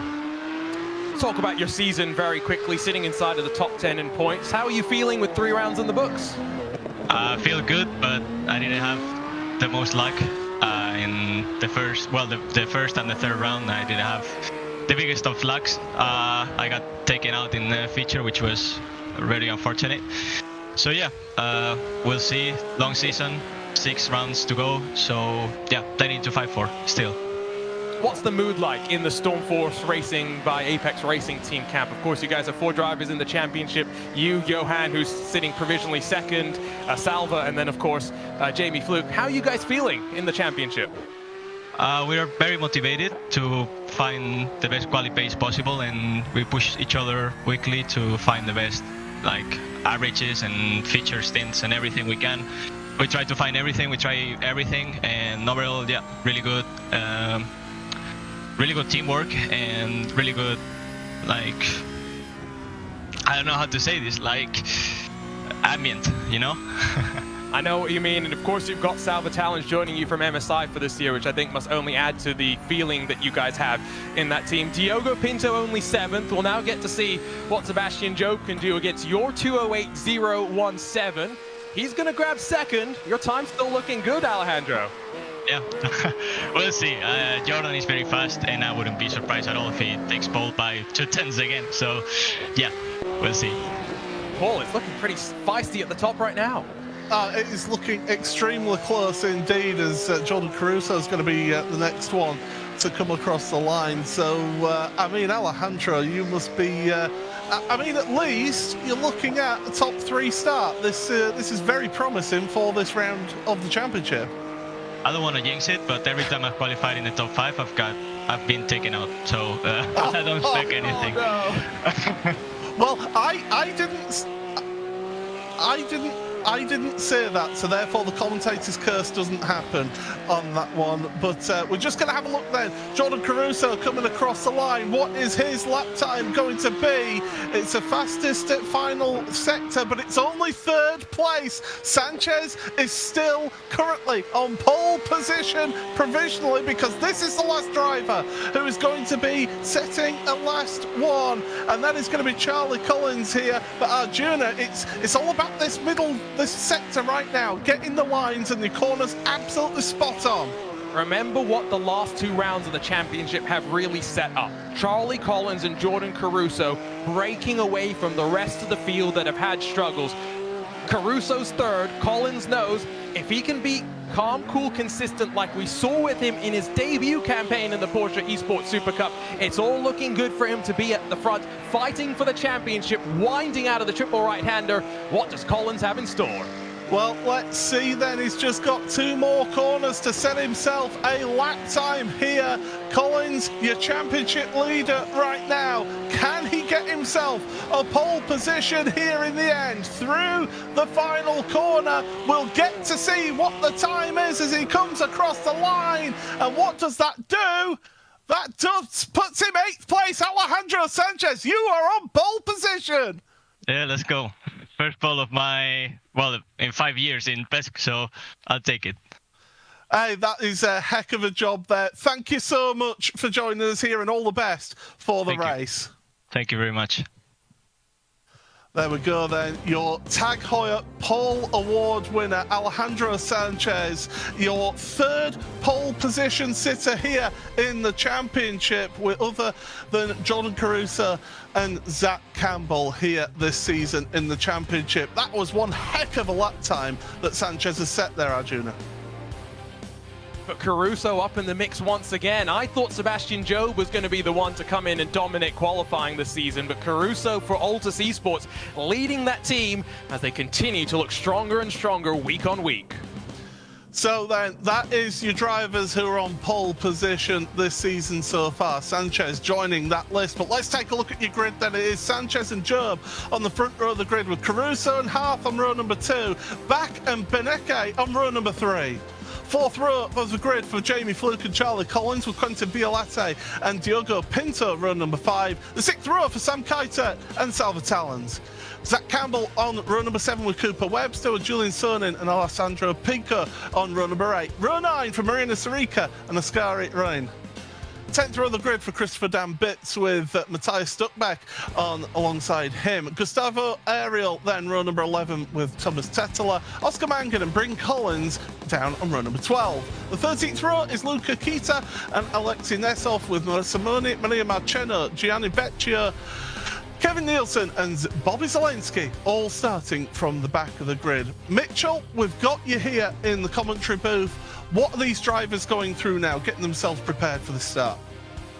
Yeah, I think switching from qualifying to race mode is super difficult. Of course, you put all your stake in one lap and just hope you get it together. And now you need to take care of the tires, you take care of the incidents, make sure you don't get in a wreck, and also be in a good position for the points now. So it's going to be a really tough one. We'll see who manages it the best. It'll be interesting. And Arjuna, very quickly then, Sanchez said he's not had the best of luck from the front 5 positions here. How do we look for him in this race? Oh, he's got to survive turn number 1. It's so inviting, so wide, and it funnels down into just a couple of different lines. Let's see how it goes. Well, we will get ourselves set then for the sprint race here in the Porsche Tag Heuer eSports Super Cup. It is round number 4 of the championship from Circuit of the Americas here in Texas. Delighted to have you all along joining us for the ride. But the drivers now will be set, looking to that starter's gantry. The revs will rise. We've got a green flag and away we go, and it's a great launch from the front row of the grid for Alejandro Sanchez as they go on up towards turn number 1. Look, everybody darting to the inside. They want to be in the prime place. Sebastian Jobe, 2nd place. Johan Hirth, third as they're going 2-3 wide through that first corner, sort themselves out as they plunge downhill through turn number 2. There's Max Beneke in 7th place. We've got cars going through there, and that is going to be Pinto challenging Charlie Collins, your championship leader, through the S's. It's not the easiest section to go too wide through there, and still the drivers all charging their way through. So far so good, Arjuna out there on track. Yeah, Jordan Caruso almost put himself in a very dangerous situation, wide and understeering off. Able to get his car back under control. Didn't see Johan Haas fire it past him for third, but Caruso settles into line. Zach Campbell with the worst start of them all. He drops back 3 or 4 positions. Single file, they get ready to power themselves onto the back straightaway. Well, you say the single file, but they're going 3 wide further back in the field there. It's absolutely brutal when you get yourself towards the rear of the field. Down the back straight for the first time. This is where the slipstream is going to be key for these drivers. Sebastian Job, if he wants a championship fight, he needs to start getting some really good results here. He is 3rd in the championship. Remember, race winner in our main race last time out at Long Beach. Through turn 12, the rest of your field working their way through. Good, clean start, but Mitchell, these early stages, you've just got to have your eyes everywhere when you're in that mid-pack. Absolutely, and especially in these early laps, you really need to watch checkups in some of these hard braking zones. That can really end your race if someone's not being careful. So you gotta be completely aware, watching your mirrors at all times. Just try to get through it and then work your way forward. So it is Sanchez from Job, from Half, the front 3 right now. Caruso in 4th place, 2nd place in the championship, looking to get some good points over his championship rival of Charlie Collins. Collins at the moment stands in 8th place in this race. Don't forget that the top 8 positions of the results of this sprint race, they set your grid in an inverted state for race number 2, the main race. There you see your 2 drivers, Sanchez and Job. We've commented on it in the past then, Arjuna. Sebastian Job, he likes his steering wheel to give him a lot of feedback and a lot of force. And you can see how much he's having to work through these S's. Yeah, I guess we have to ask him again, is he going to have to jump off this race and drive over to the Red Bull factory and get ready to jump into a stint in the simulator if Max and Checo have complained about the car? Very curious to find out. The thing with Seb that I think we talked about last time at Long Beach is the mentality that we've seen out of him here in 2023, Paul. On occasion, maybe more specifically in the Porsche eSports Carrera Cup Great Britain, we've seen a Sebastian Job looking for moves that maybe he doesn't need to go for. When we get those inverted grids in the second races, trying to work his way through too aggressively, too quickly. It seemed like last time in the Porsche eSports Carrera Cup Great Britain, Sebastian had calmed down a little bit. You look at him right now, he looks as calm as you could be. It's what he will want, it's what his team will want to see as well. It certainly is. Currently in 2nd place. I don't think he has to win this one, as we've got more fighting further down your field. That's Salva Talons ahead of Quentin Violette and Julian Sonin, the 2 teammates of Violette and Sonin. Oh, there's a move from Oscari. Down the inside, bang, through he goes. A robust move, but something that these cars can cope with. Here is, oh, now Biko's making the robust moves, and all of a sudden, Julian Sonin is getting freight trained here, and it won't be liking that at all. And Mitchell, how much does that just take you out of your rhythm here, because he's losing another place now? So difficult, especially you're just trying to manage tires, try to work your way forward, have the best overall race possible. And of course, all these unknown variables, they can really throw a wrench in your whole plan. So you need to just manage it one lap at a time, one at a time. As we go through across the line, Alessandro Bico then, he's not shying going forward, is the young Italian. Down the inside into turn 1. This is what we were expecting to see. Hits the apex. Nicely done. Gets the crossover done and ahead of Oscari Ryan. So ahead into 14th place for Alessandro there on track. I do believe Sonin had issues more because he's dropped all the way down on my timing screen to 29th. No, make that fighting for 30th place right now, Arjuna. He's fighting with Gianni Vecchio, who couldn't buy some luck if it found him on the street right now. It's just from bad to worse, had broken his tailbone before round number 1. Still put himself in the sim, didn't really go that well, was not feeling like he could sit in the rig, so elected to step aside for round 2. Came back at Long Beach, 0 points, involved in all the drama that we had. And then there's technical issues in the build up to this week. He's built 4 computers trying to get his issues resolved, has gone back to the first one in the hopes that he can survive today.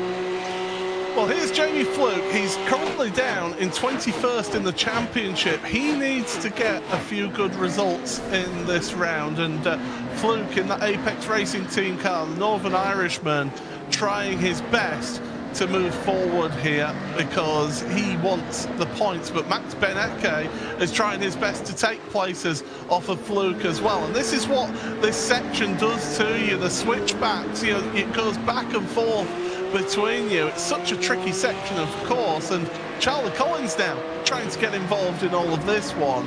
It's just difficult to defend through that last sector, through that technical section, Mitchell, because you can defend into one corner and all of a sudden you're opening the door into the next corner for your competitor. Absolutely, it's so difficult. It's such a flowy track, especially in the last parts, that you defend one corner and they can easily set you up for the next one. So you need to really manage it well, try to play some mind games with them to make them go like the way you want.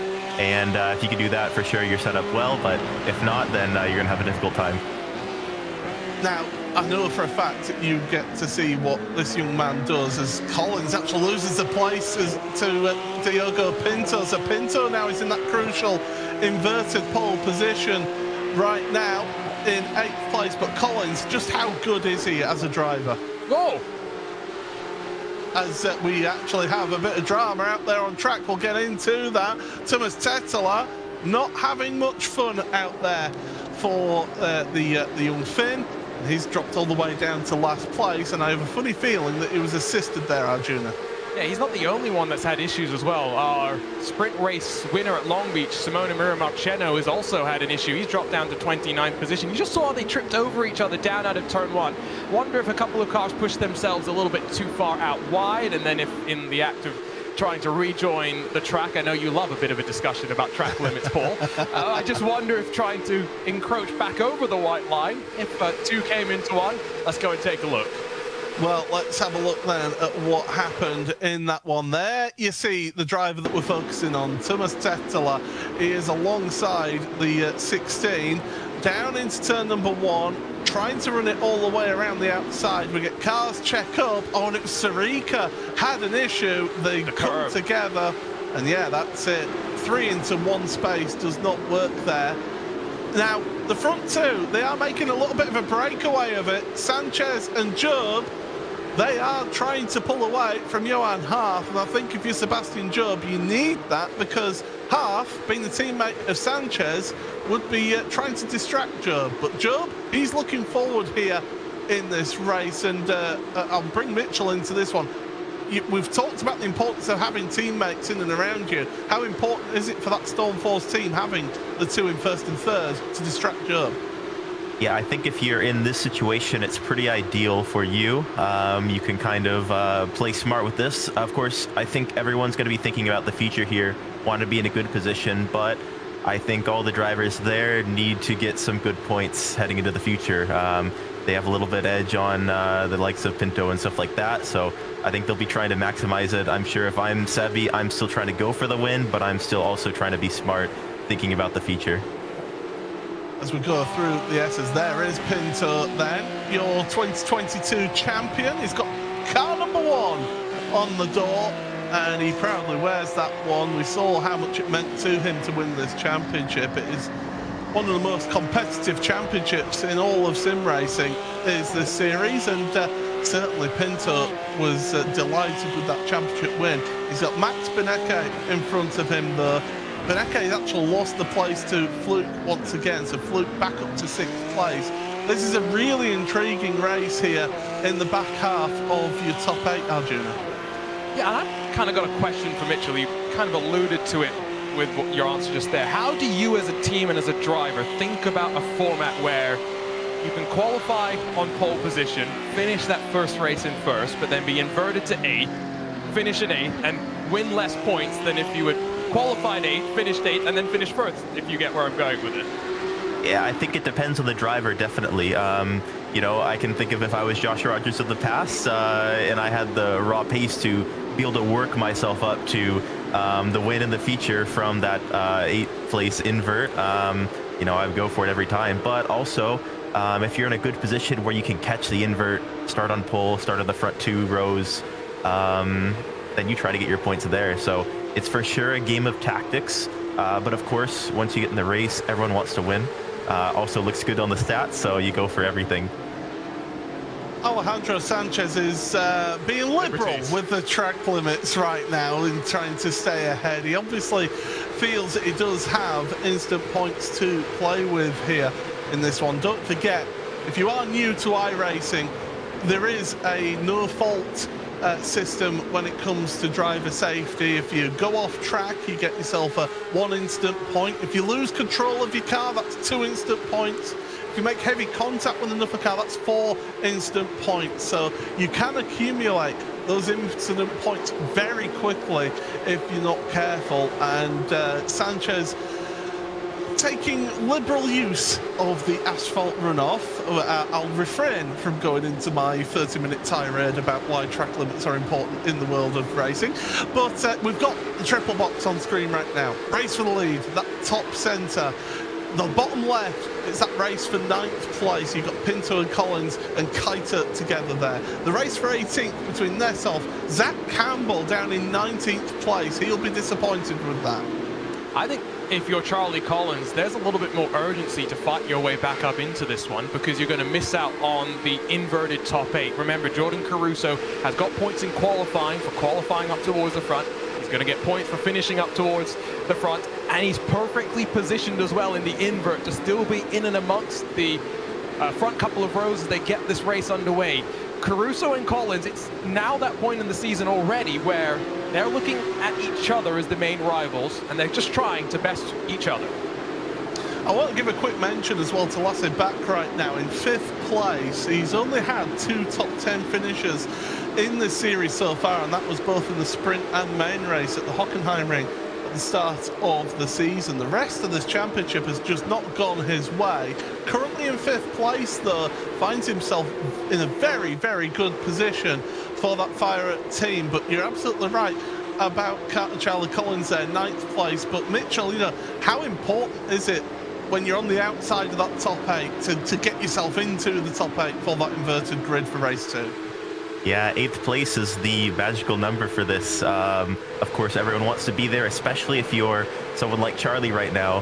That can completely change your whole event. Just getting that invert, starting on pole and running away with it. So that is the only objective. And for Pinto, it's to defend that spot. But also he needs to pay attention to the cars ahead in case they're dropping back. Maybe it gives him a chance to overtake them and give him a cushion. It's just a big mind game. Mind game is the correct term, but I mean, when you're on a track like this, Mitchell, you've got a few overtaking opportunities. It's just being smart about when you go for that move, isn't it? Definitely. You know, with the draft, it seems like it's keeping everyone really close in the game pretty much at all times. But you have to look for those heavy braking zones. Turn 1, turn 11, for sure into turn 12 too. That's very enticing for some people to go for a dive. So you just need to watch out for those, watch out for the checkups, and just see what the race brings to you. Well, Lasse Bach is at the front of that little queue of cars. It's Bach, then Fluke, then Beneke, then Pinto, then Collins. Sam Keiter there with Cooper Webster.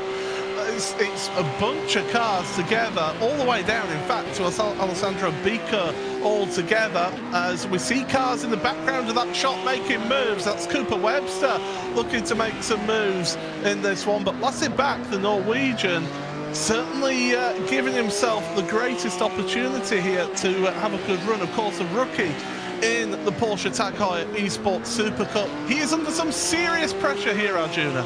I hate to throw you under the bus, but Norway and Denmark apparently have become the same country. This is kind of what you expect, though, in the sprint races. Not many moves being thrown outside of the lap 1 as drivers settle into the rhythm. Let's not forget, though, that we're at that point. Tires starting to fall off slightly. How is that going to play out as we get to the feature when we add a couple more laps? We do also have to wonder, what product does Lasseback use in his hair to keep it that straight, even with the headphones on top of it? Do you know what? I have no defence because it is literally on the screen there which country he's from as well. So absolutely no defence for that. Last lap, though. This is the important lap now here in the sprint race. Sanchez and Job have got a nice little cushion between themselves and Johan Haaf at the front of your field. Johan Haaf has got Jordan Caruso to keep him company in 3rd and 4th place. And then you've got that grouping trying to get themselves into the top 8. It's going to be currently Diogo Pinto in 8th place, but Charlie Collins will be trying everything he can on this lap to get into that top 8. Pinto will be defending that one for all it's worth. Sebastian Job, though, Arjuna, we know he likes to win every race that he takes part in, and he is trying his best, isn't he? I feel like we are going to see the more reserved Sebastian, though, that will take 2nd place, and then we'll look to the feature and know that there's still plenty more racing left to come. Sanchez has looked comfortable. He's absorbed all this pressure. He's been willing to run off the track at his own liberties, maybe not Paul Smith's liberties, and he's been playing this race almost perfectly. Well, Alejandro Sanchez does have 2 sprint race wins to his name in the Porsche Tag Heuer eSports Supercup, so he knows what it takes to win here in this series, and it's great to see him up there for that Stormforce Racing by Apex Racing Team outfit right at the front of the field. The Spaniard doing the job over the young Brit of Sebastian Job. 3rd place for Haaf is the Frenchman, and still that 8th place has not changed place, but Sanchez right now, you can see the focus on his face. He has got everything between his teeth, and do you know what? He's got this one sorted. He's going into the final corner now, just one more corner to go. Keep it on the grey stuff. And Alejandro Sanchez, you are nearly losing the back end, but it's a race win in the sprint race for Alejandro Sanchez here in the Porsche Tag Heuer eSports Super Cup. Job does finish in 2nd place ahead of Johan Haaf. Jordan Caruso 4th ahead of Lasseback, with Jamie Fluke finishing in 6th ahead of Maximilian Beneke, and Diogo Pinto, that crucial 8th place for him, gets him pole position for the main race. But it must feel wonderful. I mean, Mitchell, you know what it's like as we look at your race results, what it's like to get that first win of the season under your belt. Yeah, it's huge for sure. It's what we race for. You want to go for the win, of course. And, you know, I think he's a very deserving winner. So we'll get interested to see where he goes from here. It was Sanchez from Job, Haaf, Caruso, back Fluke, Beneke and Pinto is your top 8, with Collins and Keita rounding out your top 10. Webster just finishes outside that top 10 and 11th ahead of Talons, Biko, Violate, Reiner, with Ariel, then Stuckback, Nessov, Campbell and Zelensky rounding out the top 20, the last of the point scorers as well. Mangan, Collins, that's Bryn, with Sonnen, Sarika, Vecchio, Maria Marcheno, Dan Bitts, Thomas Tetela, Kevin Nielsen and Luca Keita did not finish that race. Those are your 30 drivers who finished that one. And, well, Arjuna, you've got our race winner. Well, pole position to victory, but I don't think it was necessarily as easy as that, Alejandro. Talk to us about your sprint race victory here at Coda. Yeah, very happy with the result, obviously. We tried to keep Sev behind, but yeah, we had to take advantage of the track limits, some laps at the end. But yeah, I think we had great pace, looking promising for the future. Yeah, just made no mistakes at all during the race. Stereo was quite consistent as well, so he kept me on my toes. But yeah, congratulations to Seb and to Johan, who finished P3 as well, and Jamie P5. Really happy with the result. The double podium for the Stormforce team, so it's great to see that, of course. But in your perspective now, starting 8th, how are you going to work your way forward? You can't. It's not about not making mistakes. It's about finding opportunities. Yeah, I'm just going to pray I don't get taken out. Don't have any more expectations. I just want to finish this race without any incidents. Hopefully the iRacing gods are smiling down on you. You're already out there on track for practice, getting focused up for the feature. Paul, in your opinion, what do you think we're going to see in this feature? What we're going to see is some tremendous racing, and I think we're going to see some action, thrills, and spills. It is Paul Smith, Arjuna Kankapati, and our special guest, Mitchell de Jong, former driver here in this Porsche Tag Heuer eSports Supercup, second place in the championship in 2021. You know all about the championship fight. In these early stages, Mitchell, it's all about getting yourself some good points to take forward in the rest of the season, isn't it? Definitely. I think you need to just think about each race one at a time. Sometimes things might not go your way, but you need to perform damage limitations, do the best you can, and at the end of the season, it's what matters, and consistency is key. Well, we'll take a look at the highlights here, Arjuna. There was plenty going on out there in that race, and it was a great start from the front of the field for Alejandro Sanchez. And yeah, from there it was breaking away. Top two, Job and Sanchez just able to canter away from those behind. Zach Campbell not really enjoying the best of luck, but at the very least finishing the race and getting some points onto the board. Behind them, plenty of fighting, including the likes of the RAG car that really got freight trained with Julian Sonnen dropping down the timing order. And then later on, fighting for that 8th position that saw Diogo Pinto get up in front of Charlie Collins. And I think that was crucial for Pinto, of course, defending champion, to try and get himself on to the front of the field. There's what happened to Marceno. But Mitchell, we're having a look at the track map. I mean, you've been giving us a bit of insight about this one. Just how good is it to go racing around this venue? I really love this track. I know it's a bit love-hate relationship, I think, for some people, but it's so technical. But also it's so flowing as well. Once you really put a lot of time into it, it's such a fantastic track to drive. You know, just getting the rhythm and stuff like that, it's just incredible. And also it can really be good for racing.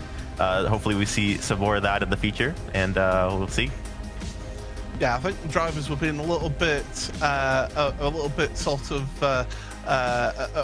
calm in terms of how they were driving out there in the sprint race. If you do want information about the series, don't forget you can check out iRacing.com/PESC for information about the series and about the All-Stars as well. And don't forget as well, all new memberships right now, 40% off. So if you do fancy yourself getting involved in iRacing, then do head on over to iRacing.com. We're at the start of a brand new iRacing season right now. There's some tremendous content to come to that base content, so do check on out iRacing.com and sign up for your iRacing membership. But we're getting ourselves prepared here for race number 2. The drivers getting the final bit of preparation, Arjuna, and it is important for them to get those few laps in the warm-up.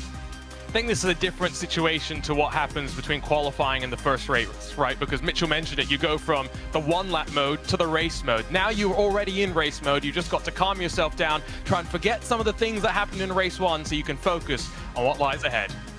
Well, let's take you through your starting grid then. It is Pinto and Beneke on the front row of the grid, with Fluke and Back on row number 2, Caruso and Harth row number 3. Job and Sanchez row number 4, then they start where they finished. Charlie Collins and Kaita, Webster and Talons, with Biko and Violate. Reiner with Ariel. Stuckbeck and Nessoff row number 9.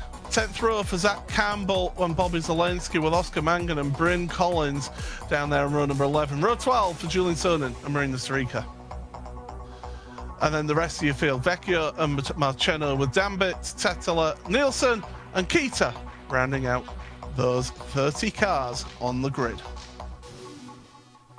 So we're getting ourselves prepared, drivers getting themselves into this final race of the day. Main race for you here. It is going to be 16 laps, and it's one final swig of the drink for them. But Mitchell, I'm going to put you on the spot here. Who do you think takes the win in this one?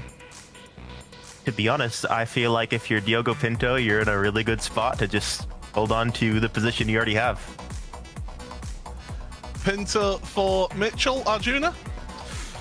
I mean, logically, I think Mitchell is right, just for the sake of entertainment and to make things a bit more dramatic. You know what? I think this is the time for Maximilian Beneke. Outside of the front row, it's time for Mouse eSports to be on top in the Porsche Tag Heuer eSports Supercup. Well, I'm going to make it 3 out of 3 for differences. Jamie Fluke is going to take his debut win here in the Porsche Tag Heuer eSports Super Cup. You heard it here first from a Yorkshireman who has commentated on Jamie and raced against Jamie for a long time, so no bias there at all. But come on, Jamie, do it for me, please.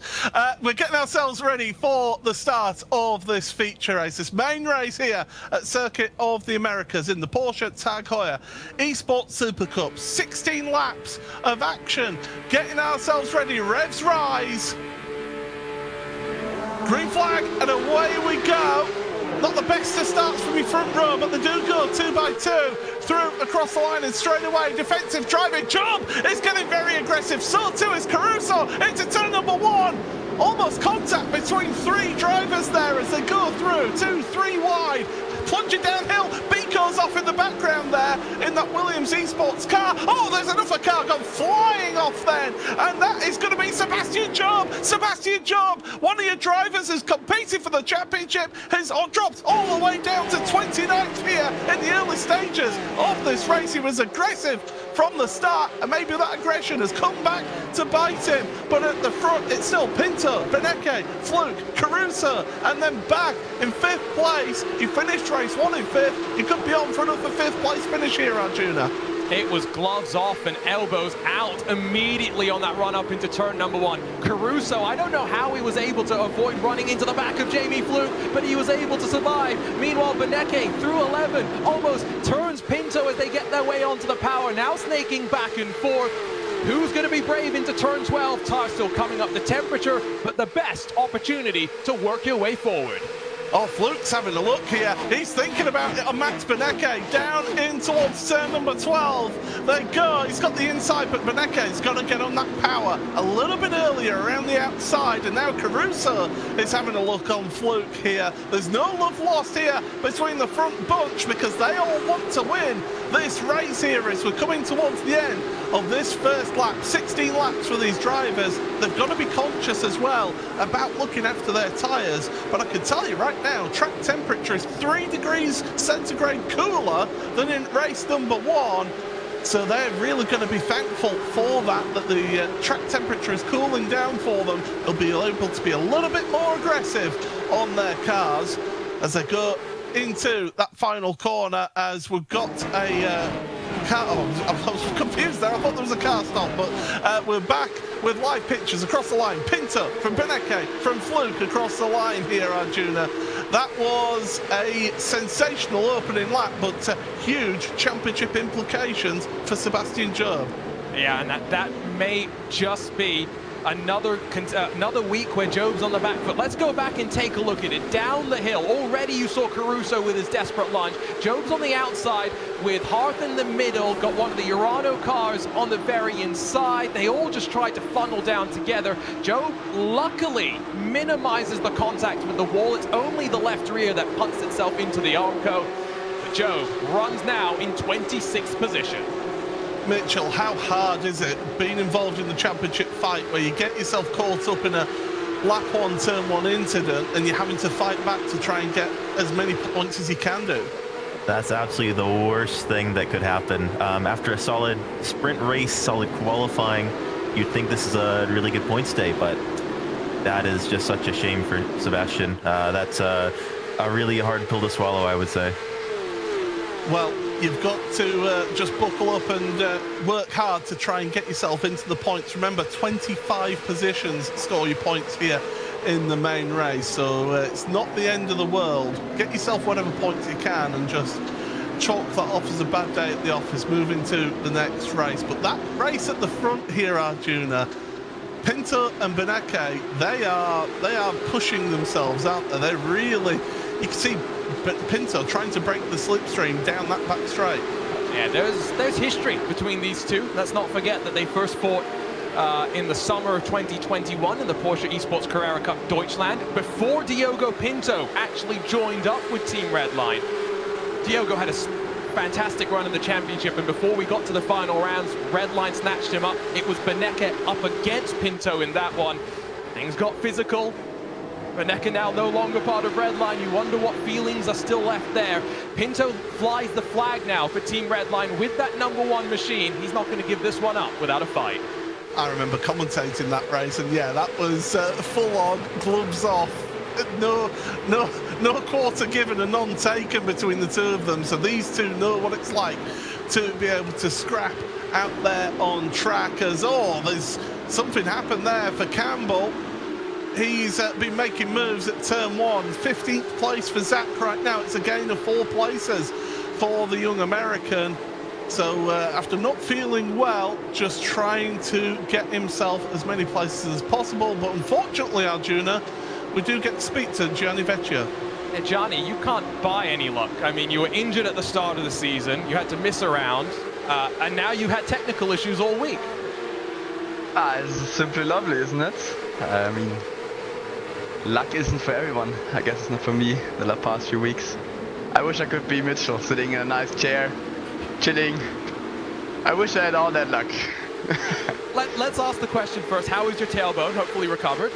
I think it's almost recovered. It still hurts a bit from time to time when I'm sitting for a long time, but yeah, it's not too bad. I would say I can sit for 2-3 hours straight without having any pain, so it's not too bad. So let's talk about something that I think is going to be a major talking point after today, qualifying, and some teams seemingly finding some things that other teams have not. Yeah, I mean, I don't know how I should say that. I don't know how I should say that in a political correct way. Yeah, I mean, it's kind of interesting to see what others do. Drifting around, doing some sort of burnouts. I mean, yeah, I mean, we didn't know about it, let's be fair. I have no idea. But, I mean, at the end of the day, these guys just did a better job, and that's it. That's how you can put it. Well, hopefully the second half of the season has at least a little bit of luck going your way, Gianni. We'll see you in a couple of weeks at the Red Bull Ring. Yeah, let's hope so. A little bit of luck, hopefully, Paul, because, yeah, no luck so far.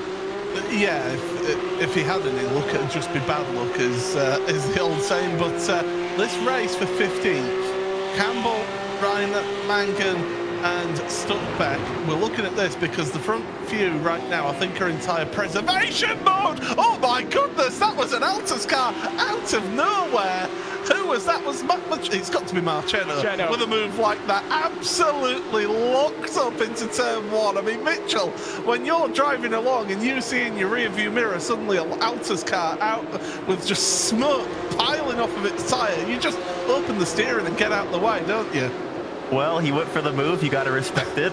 These cars, of course, are really difficult with the brakes. You don't have ABS to save you. So, you know, that was just a hard move there, and no drama because of it. But, you know, all good in the end. But it just shows how good you have to be in terms of awareness of the cars around you as well as to what they're doing out there, Mitchell. Absolutely. Not only yourself just running a good race, but you also have to be ready to adapt to what other people are doing on track. Situation like that. Well, let's have a look at that again then, Arjuna, because he went for the move and then just got it all locked up and couldn't get it stopped. And how close did he get to his teammate, Oscar Mangan? Fair credit to Stokeback as well for just bleeding out of the brakes and allowing Marcello to overrun the corner, because that could have been a lot more messy than it ended up being. They all figured it out in time, which I think it's good to see after what's been a rather tumultuous first 3 rounds of the championship, where almost half of the drivers already have penalty points and we're not even 4 rounds into the season. It's good to see that we're at least able to survive turn 1. Yeah, survive for another lap at least, that's for sure. It's Marcello, you can see the concentration. It's a bit of a come down, you'd have to say, Arjuna, from last week, you know, getting that race win in the sprint race. It's his debut season in the championship as well. It's a real sort of bump back down to earth, isn't it, for Simone? Yeah, he had a bit of an issue rolling out for qualifying last time out and rolled a little bit late outside of the Group A time, and that's why he was excluded from qualifying for this round. And so you go from the highest of highs, literally being in victory lane, to starting at the very back. It doesn't get more dramatic than that. The one thing that we know with someone like Simone is it won't have affected his momentum and his motivation to go out there and do thousands of laps to try and figure out the best setups and driving styles for this track. Let's not forget, Altus for the first time come in with a 3-man effort to this World Championship, and Mangan's had some good runs. Caruso's looking like he's going to be a title contender. Marcheno's already had a victory this season. Certainly has. As we come back to the front of your field, it is still Pinto from Beneke from Fluke, your front three. Caruso in 4th place, ahead of Lasseback in 5th place. Your sprint race winner Alejandro Sanchez in 6th place. That's a gain of 2 places for Alejandro. Moving forward here with Johan Haaf in 7th, and then 8th place for Sam Keita. And look at how close that was between Marchena and his teammate Mangan. I mean, rule number 1, Mitchell, in the whole of motorsport is don't take out your teammate. That is absolutely the worst feeling ever if you do that. Luckily for them, nothing went wrong there, but yeah, that was a scary one. I mean, Mitchell, you would know about teammates taking you out when you and Josh Rogers got together in one round at Spa, wasn't it? Yeah, for sure. I've been on the giving and the receiving end with those situations, and you never want to be in that. Well, we carry on at the front, and it is just a queue of cars at the front right now, because it goes all the way back to 8th place before there's a little bit of a gap to Cooper Webster in 9th place, Salva Talons in 10th place. So, I mean, Arjuna, the Stormforce Racing team, you look at that, 3 drivers up there in that top 10. Yeah, no, they've come on good today after what has been a rather up and down start to the season. Don't forget Matthias Stokeback originally was part of the outfit. He's now representing Fire Simsport, and so it saw one of the drivers rather switching from the Apex Racing team over to the Stormforce team. Showed up well in qualifying. 3 of their cars inside of the top 10. Things are clicking down in Corby, it seems. I think the drivers are just in that little bit of tyre management and preservation. Look at how relaxed Caruso is behind the wheel right now. He's just doing his thing in a rhythm right now. But we're in that tyre preservation phase of the race, I do feel. The drivers are just trying to keep themselves to go towards the end of the race to be able to really push. Well, let's give you a little bit of sights and sounds here with a little bit of Buzz Full Throttle.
That was a little bit of Buzz Full Throttle, and there's a driver dropping down the order. It's Lasseback, and he's had a big incident, and so has Gustavo Ariel.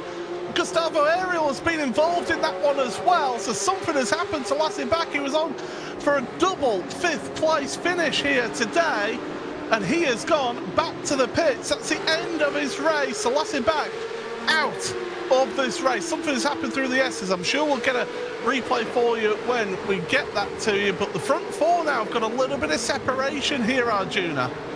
Yeah, just based, by the way, on positioning, I think Lasse Back must have had an issue initially, and then Gustavo Ariel came on the scene of it, because Lasse Back was running pretty decently. We mentioned it earlier, looked like he was getting a bit of momentum back on his side after back-to-back rounds. He just had nothing go his way. At the front, though, go back to the point where Mitchell, Paul, and myself all picked 3 different drivers. They're all still in contention. Let's go and take a look, though, at what happened out of the essence. So this is Sanchez, Alejandro Sanchez, your race winner, from the sprint race, making a move. There's a little bit of a rub there. Oh, that's a little bit naughty there between the two of them. And then Back just gets checked up, half spins around, and here comes Ariel. Where do you go? Well, unfortunately, straight into the side of that car. I mean, Mitchell, you've raced in this series for many seasons. How hard is it when you just come around the corner all of a sudden, well, that's the end of my race? Yeah, you need to keep your eyes on the relative box, yellow flag that could pop up. Just be open for any information that you can get. Ideally, if you have a spotter as well, that could also help you. So it's really unfortunate for him there. Arjuna, well, you get to speak to the driver who's unfortunately out of the race. Yeah, I mean, Lasse, the season started off looking good. Hockenheim, you looked very quick, got the results. It's been a difficult ride since then. Yeah, it's been uphill, an uphill battle a little bit. What? I think you could hear our producer trying to ask you a question. Oh. Talk to us about the start of this season. Yeah, it was the start of the season was really good, but yeah, it's been an uphill battle since then. Struggled a little bit with the qualifying, trying to figure out what to do, but it seems like we kind of starting to figure it out a little bit. But yeah, it was a little bit unfortunate what happened here in this race. I don't know why I needed to get rammed off the track, but that's a different, we'll take that there somewhere else, but yeah, it happens, I guess. It's been great for those of us who have seen Fire Simsport in the last couple of years make the statement, though, on this Super Cup stage, because we've seen you across of so many different series. We've seen you in the Porsche eSports Carrera Cup Denmark as well. What's it like with Christopher Dambeats, with Kevin Nielsen? How are you feeling about making your challenge and your mark on this championship? It feels really good. We have a very good connection, like all of us on the whole team. So we are like, yeah, connecting really good. Dambeats has been like, yeah, falling in really quickly with the team. So yeah, it feels great to like be up there with the other guys and the other teams. And yeah, we keep pushing forward, of course, and hopefully we can yeah, get some luck in the next coming rounds, hopefully. Of course, it's not 3 drivers anymore, but it's 4 drivers now. You've got Matthias Stokeback that's joined you as well. Yeah, he also joined. He's been quick. He's been had a busy weeks here also, so he's not been able to practice as much. But yeah, he's definitely a quick guy, and he's a good guy to have on the team too, because he's also Danish, so it's nice. You're a contender for best hair in all of sim racing. We need to know what product you use to keep it that tall, even behind the wheel. But hopefully you'll have a bit better luck at the Red Bull Ring. Thanks for joining us, Lasse, and hopefully things go a bit better for you moving forward. Well, there we go. It's never nice talking to a driver mid-race because it means that something has happened to them. But it is great to get drivers' thoughts on what has happened out there. And yeah, we've been seeing some moves. If you've been keeping an eye on that timing tower on the left-hand side, Charlie Collins has had to make a move on Salva Talons up to 9th place. So Collins has really not been able to move forward in this field. Your driver who's been doing so well, of course, coming into this round of the championship in championship lead. Caruso right now, he's looking very confident at getting himself some good championship points here, Arjuna, as once again Pinto is trying to break that draft. Remember, they were only 7 points separated were Collins and Caruso coming into this round, and so Caruso looking like he'll grab 2 4th-place finishes in addition to the points out of qualifying. Championship advantage should swing in his direction. But while that's all going on, tires surely are starting to fall off now. This is when some of the teams and the drivers indicated, okay, we survived the sprint race distance, and now we've got to try and go extra laps on top of that. Pinto still looking cool, calm, and collected, but Benecca right there and searching for a victory. I mean, Mitchell, it was touched on in our coverage earlier on with speaking to Sanchez, saying that he was actually happy that they're actually cooler temperatures compared to what they've been practicing. I mean, is that good in a way that you're able to push the tyre, or is it bad that you don't now know just how much you can push the tyre because you've not been practicing that weather? Yeah, I would expect, you know, just the overall drop to be a little bit less for them on these cooler temperatures, but for sure there's still quite a bit, and it'll be interesting to see who manages them the best. I guess we'll see the next few laps who starts to fall back, who starts to claw their way forward with the pace that they may have saved early on in the race. So I think it'll add an interesting dynamic here for sure. Yeah, one thing that we sort of try and point out to people who are watching these broadcasts here, and you can touch on it a little bit, just the preparation. It's not just about doing laps behind the wheel, is it? It's also about eating properly and about working out and getting yourself the stamina to be able to wheel these cars consistently. Definitely, and as you can see in a lot of these guys' cameras, running really high force feedback wheels and stuff that can really take a lot out of you, especially on some longer days where you're driving a lot. Obviously the pedals, they can be up to, you know, 100 plus kilos depending on the driver. For sure you need to check all the boxes, you know, being well rested, whatnot. This is such a mental game as well.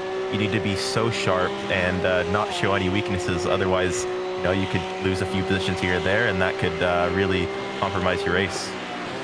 So what you're telling me is that I need to stop off of the pies and start eating some salad. Okay, Roger, that I've found that out the hard way. Thank you, Mitchell. But these drivers, though, they are pushing on, and they are at the limit all the way through this race. And still, Collins, he's moved up to 8th place now as Charlie. He's finally been able to get into that top 8. You know, Arjuna, he has been working hard through, as Sam Kaita is almost in a dungeon, yeah. Well, we're going into the Urano lair, it feels like right now, as Sam Kaita winds his way out of the triple right-hander.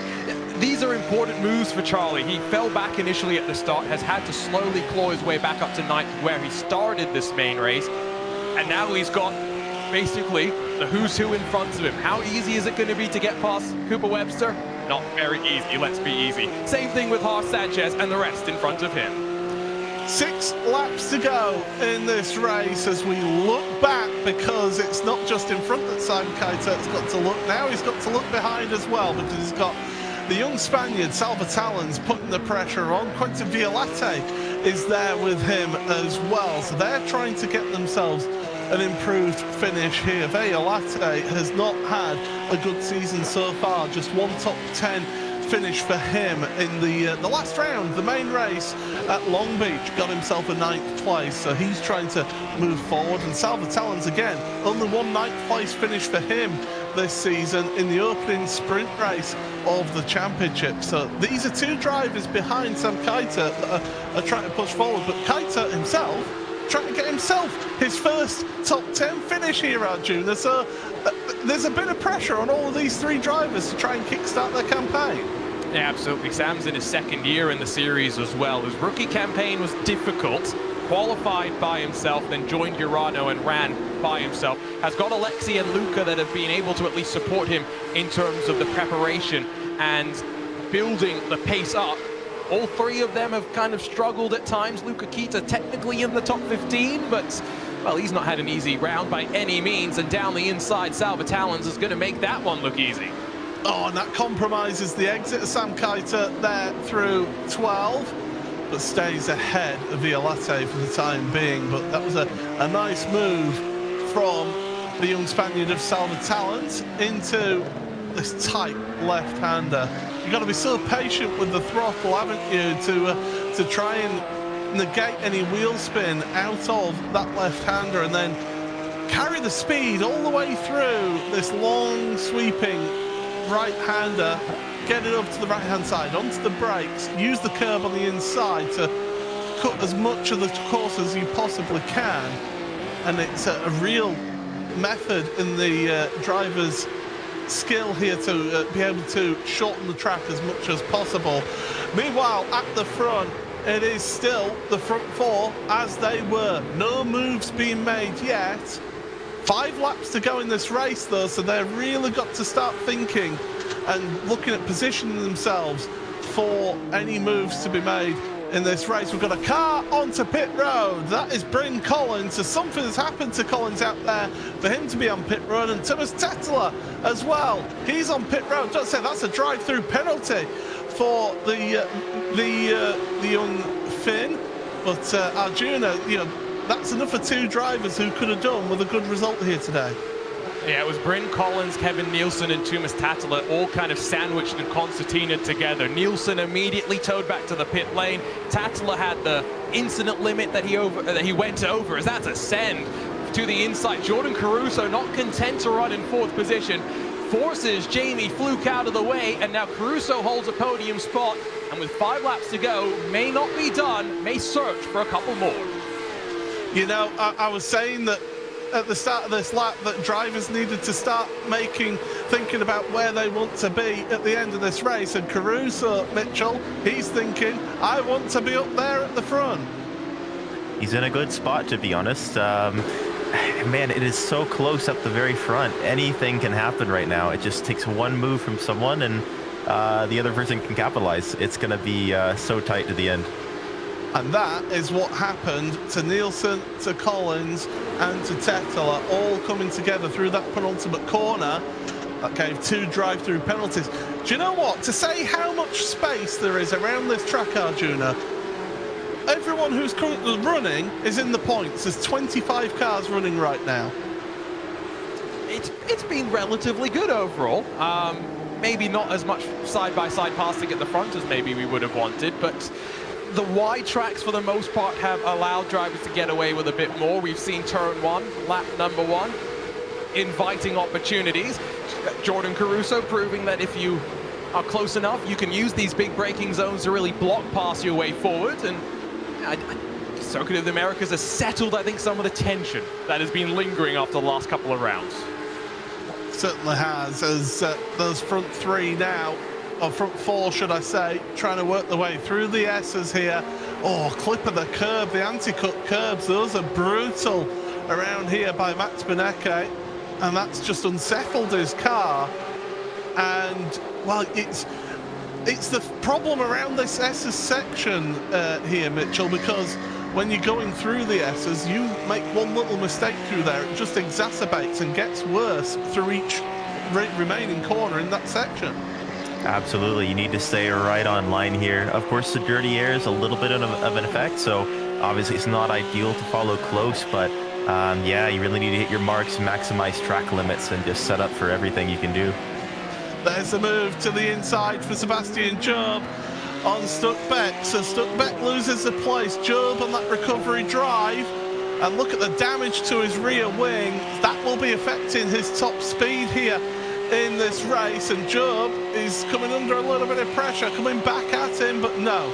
Decide to not go for the move to Stuckbeck. So Job holds on to 17th place ahead of Matthias Stuckbeck. We'll look forward now because Job has got the tricky task of getting ahead of the 2 Altus cars of Marchena and Mangan here, Arjuna. Yeah, you can see they're all stacked up. There is the chance that Job could get back up into 13th, which would be a pretty remarkable recovery drive, given that he would have fought his way back from 26th or so position. Meanwhile, at the front of the field, Benecke still trying to close onto Pinto, but with the margin starting to open, you can also see it would be Jordan Caruso that took the points advantage, but only by 12 or 13 points over Charlie Collins. For the moment, because Caruso is looking keen right now, because with 3 laps to go here in this race, Caruso looking to the inside of Benecke into turn number 1, and he gets the move done. Benecke just kind of assisted him through that one. I wonder if Benecke's tyres are maybe going off a little bit, and he knows that it's not really fruitful to try and fight that one and to keep with Diogo Pinto in front. Is that a little bit of the thought there, Mitchell? I do think that might be the case. He just knows that he doesn't really have the grip to fight it, so it's just manage the best he can, sit in Jordan's draft. Maybe he could pull him back up towards Diogo, so we'll see what happens. It is certainly intriguing to see what is happening here. 3 laps to go in this round number 4 of the Porsche Tag Heuer eSports Super Cup. Pleasure to have you all along here watching this one. Paul Smith, Arjuna Kankapati and Mitchell de Jong here on commentary. And well, the front 3, look at how aggressive the weaving is now for Pinto Arjuna. He is determined to stay at the front here. Yeah, and I think after being upside down after the drama through the hairpin at Long Beach, Diogo Pinto needed to get right back on the track, and that's exactly what he's done. Was able to get past Charlie Collins from 9th position to 8th to grab the reverse grid pole. A move that has let him control the tempo at the front, run his own speed. We've talked so much about tires. The man that's been able to dictate how much he's using his tires has ultimately been that number 1 for Diogo Pinto.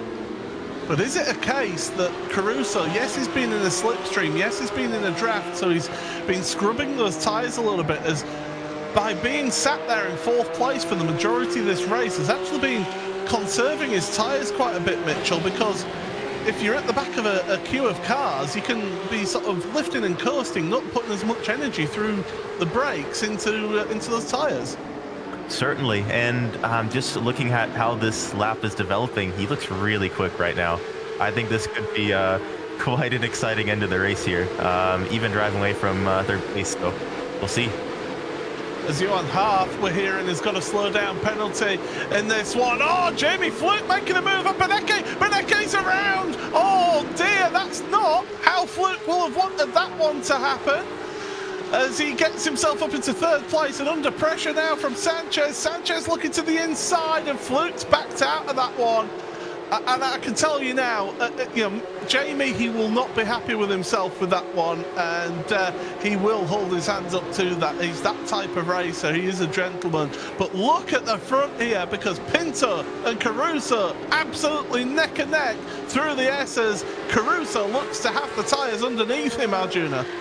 Yeah, Caruso is looking feisty, and he's been trying to set himself up in the right positions. He'll lunge it to the inside of Pinto, who sees it coming, gives him a wide berth, and tries to set up the momentum out of turn number 11. But it is Jordan Caruso that holds the lead here at the Circuit of the Americas. So Caruso to the front. Here's a replay in the bottom right-hand corner of what happened between Fluke and Beneke into turn number 1, onto the brakes light. Oh yeah, Fluke's just not alongside enough to make that one stick, as bang of doors between Pinto and Caruso. An aggressive return to the front of the field for Pinto. Caruso won't be too happy with that, but my goodness, your defending champion is defending the lead like his life depends on it here, Mitchell. You know, he wants those points. He wants those points and a win, so it's his right to race for sure. Man, this is going to be such a good battle to the end. I can't wait to see what's going to happen. We are going to be seeing the white flag the next time we cross the line. It will be one more lap between these two right here. Pinto is the leader. You see him in the bottom left-hand corner. Caruso, the 2nd place driver, in the bottom right-hand box. And well, they are getting themselves focused and concentrated for this one more lap of racing between the two of them. Caruso's not close enough to make the move into turn 1, but it's all about this run through this SS section, Arjuna, where he's been so strong in the last couple of laps. Yeah, and I think Pinto's going to be watching on that run out of turn 10 at the very top of the crest before they head into the middle sector of the lap to see how close he is. If he can allow Caruso to have another lunge and set him up with the switchback once again, might be what Pinto wants. If you give Caruso the chance to get the run all the way down the straight, if he gets a good run, Pinto may not get a chance to respond. So much mental warfare and planning going on now. How do they execute? Caruso aggressive over the curve. That unsettled his car slightly as they head on down into turn number 11. He's not going to make the move here. He wants a slipstream, a lock up from Pinto. That's a mistake. How much of a mistake though? Because he's going to have a big slipstream down this back straight now, and Caruso knows that. He goes very defensive with the weaving down the straight here on this, the final lap of the main race of round number 4 of the Porsche Tag Heuer eSports Supercup in towards turn 12. Right onto the brakes they go. Pinto is back through. Caruso Caruso trying the up and under there, trying to get the cut under. It's not worked for him into turn 13. As they head on through this tight and twisty infield section now. Time is running out for Caruso here to get a win. Pinto desperate to hold on to a race victory here for the Team Redline driver from Portugal. Through this triple apex, right-hander towards the end of the lap. Caruso's going to make a look at it towards the end here. Possibly a move into the final corner, but you can guess that Pinto will defend that for all it's worth. Through the penultimate corner, one more corner to go. Pinto's going defensive early. He doesn't want to give Caruso the chance. And that means on corner exit, look at that, the celebration. He's won the race here at Circuit of the Americas. My goodness, what a sensational end to this race. Diogo Pinto, your main race victor here in the Porsche Tag Heuer eSports Super Cup, and if that, my reckoning's correct, that is his first ever main race victory here in the championship. Simply sensational way to finish that one off. Arjuna, that was some great racing between those two. We call him Captain Consistent, but today we call him the winner as we take our way into the post-race show. It's Diogo Pinto on top for the very first time. There is your provisional race results then. Pinto from Caruso by a 10.5 between the two of them across the line. Sanchez in third, then in the end it's a win and a third for Sanchez here today. Fluke not able to get the podium in the end, in fourth place ahead of Charlie Collins, Cooper Webster, Johan Harf and Salva Talons, with Violette and Beneke dropping down to 10th place. Kaiser and Campbell will be the next two, with Nessoff, Job with that recovery drive to 14th. Reiner with Marceno, Stuckbeck, Mangan, Kita and Zelensky rounding out the top 20. And then the rest come through. Bikut, Sunin, Sarika, Tetela and Collins. Bryn Collins, that is your final point scorer, with the rest did not take the finish. Well, we've got to get a breath here in the commentary box, but we'll get to have a word with our drivers in just a moment. But here's what it does to the championship. 10 points now separating Caruso and Collins, but that's a switch between the two of them at the top of the standings. Pinto 49 points behind now, so he is making a comeback here. Job down in fourth place. Will be disappointed with that, with Webster behind him. Zach Campbell down to 8th place in all of this. But Arjuna, you've got our race winner. I'm very happy. Diogo Pinto, who grabs his first ever victory in a main race. Diogo, I mean, you've been captain consistent. Now you grab the checkered flag. How are you feeling? Yeah, I'm feeling really good. Going into this race, I couldn't really practice too much the last 5 days around that. I had maybe 1 hour of practice. Just today I was back at the sim, so it's really insane for me to win. But yeah, there's a lot of things to improve. Quali, we completely missed out on strategy for the outlap. The race, I could have driven much better at the start. The tires are not good enough at the end. So when the race, I can't complain. I'm really happy, and yeah, really good comeback from Long Beach. I was going to say, given that you were upside down at Long Beach, anything would have been an improvement this time out. Yeah, exactly. It was a really intense race. Funnily enough, on the last lap, I had to do the entire last lap on 16X. So that move I made on Jordan, it was on 16X. So I made it like, I want to win the race. I don't want to finish P2. Especially after the mistake I did, I wouldn't bear it. So I just went for it, and yeah, it worked out nicely.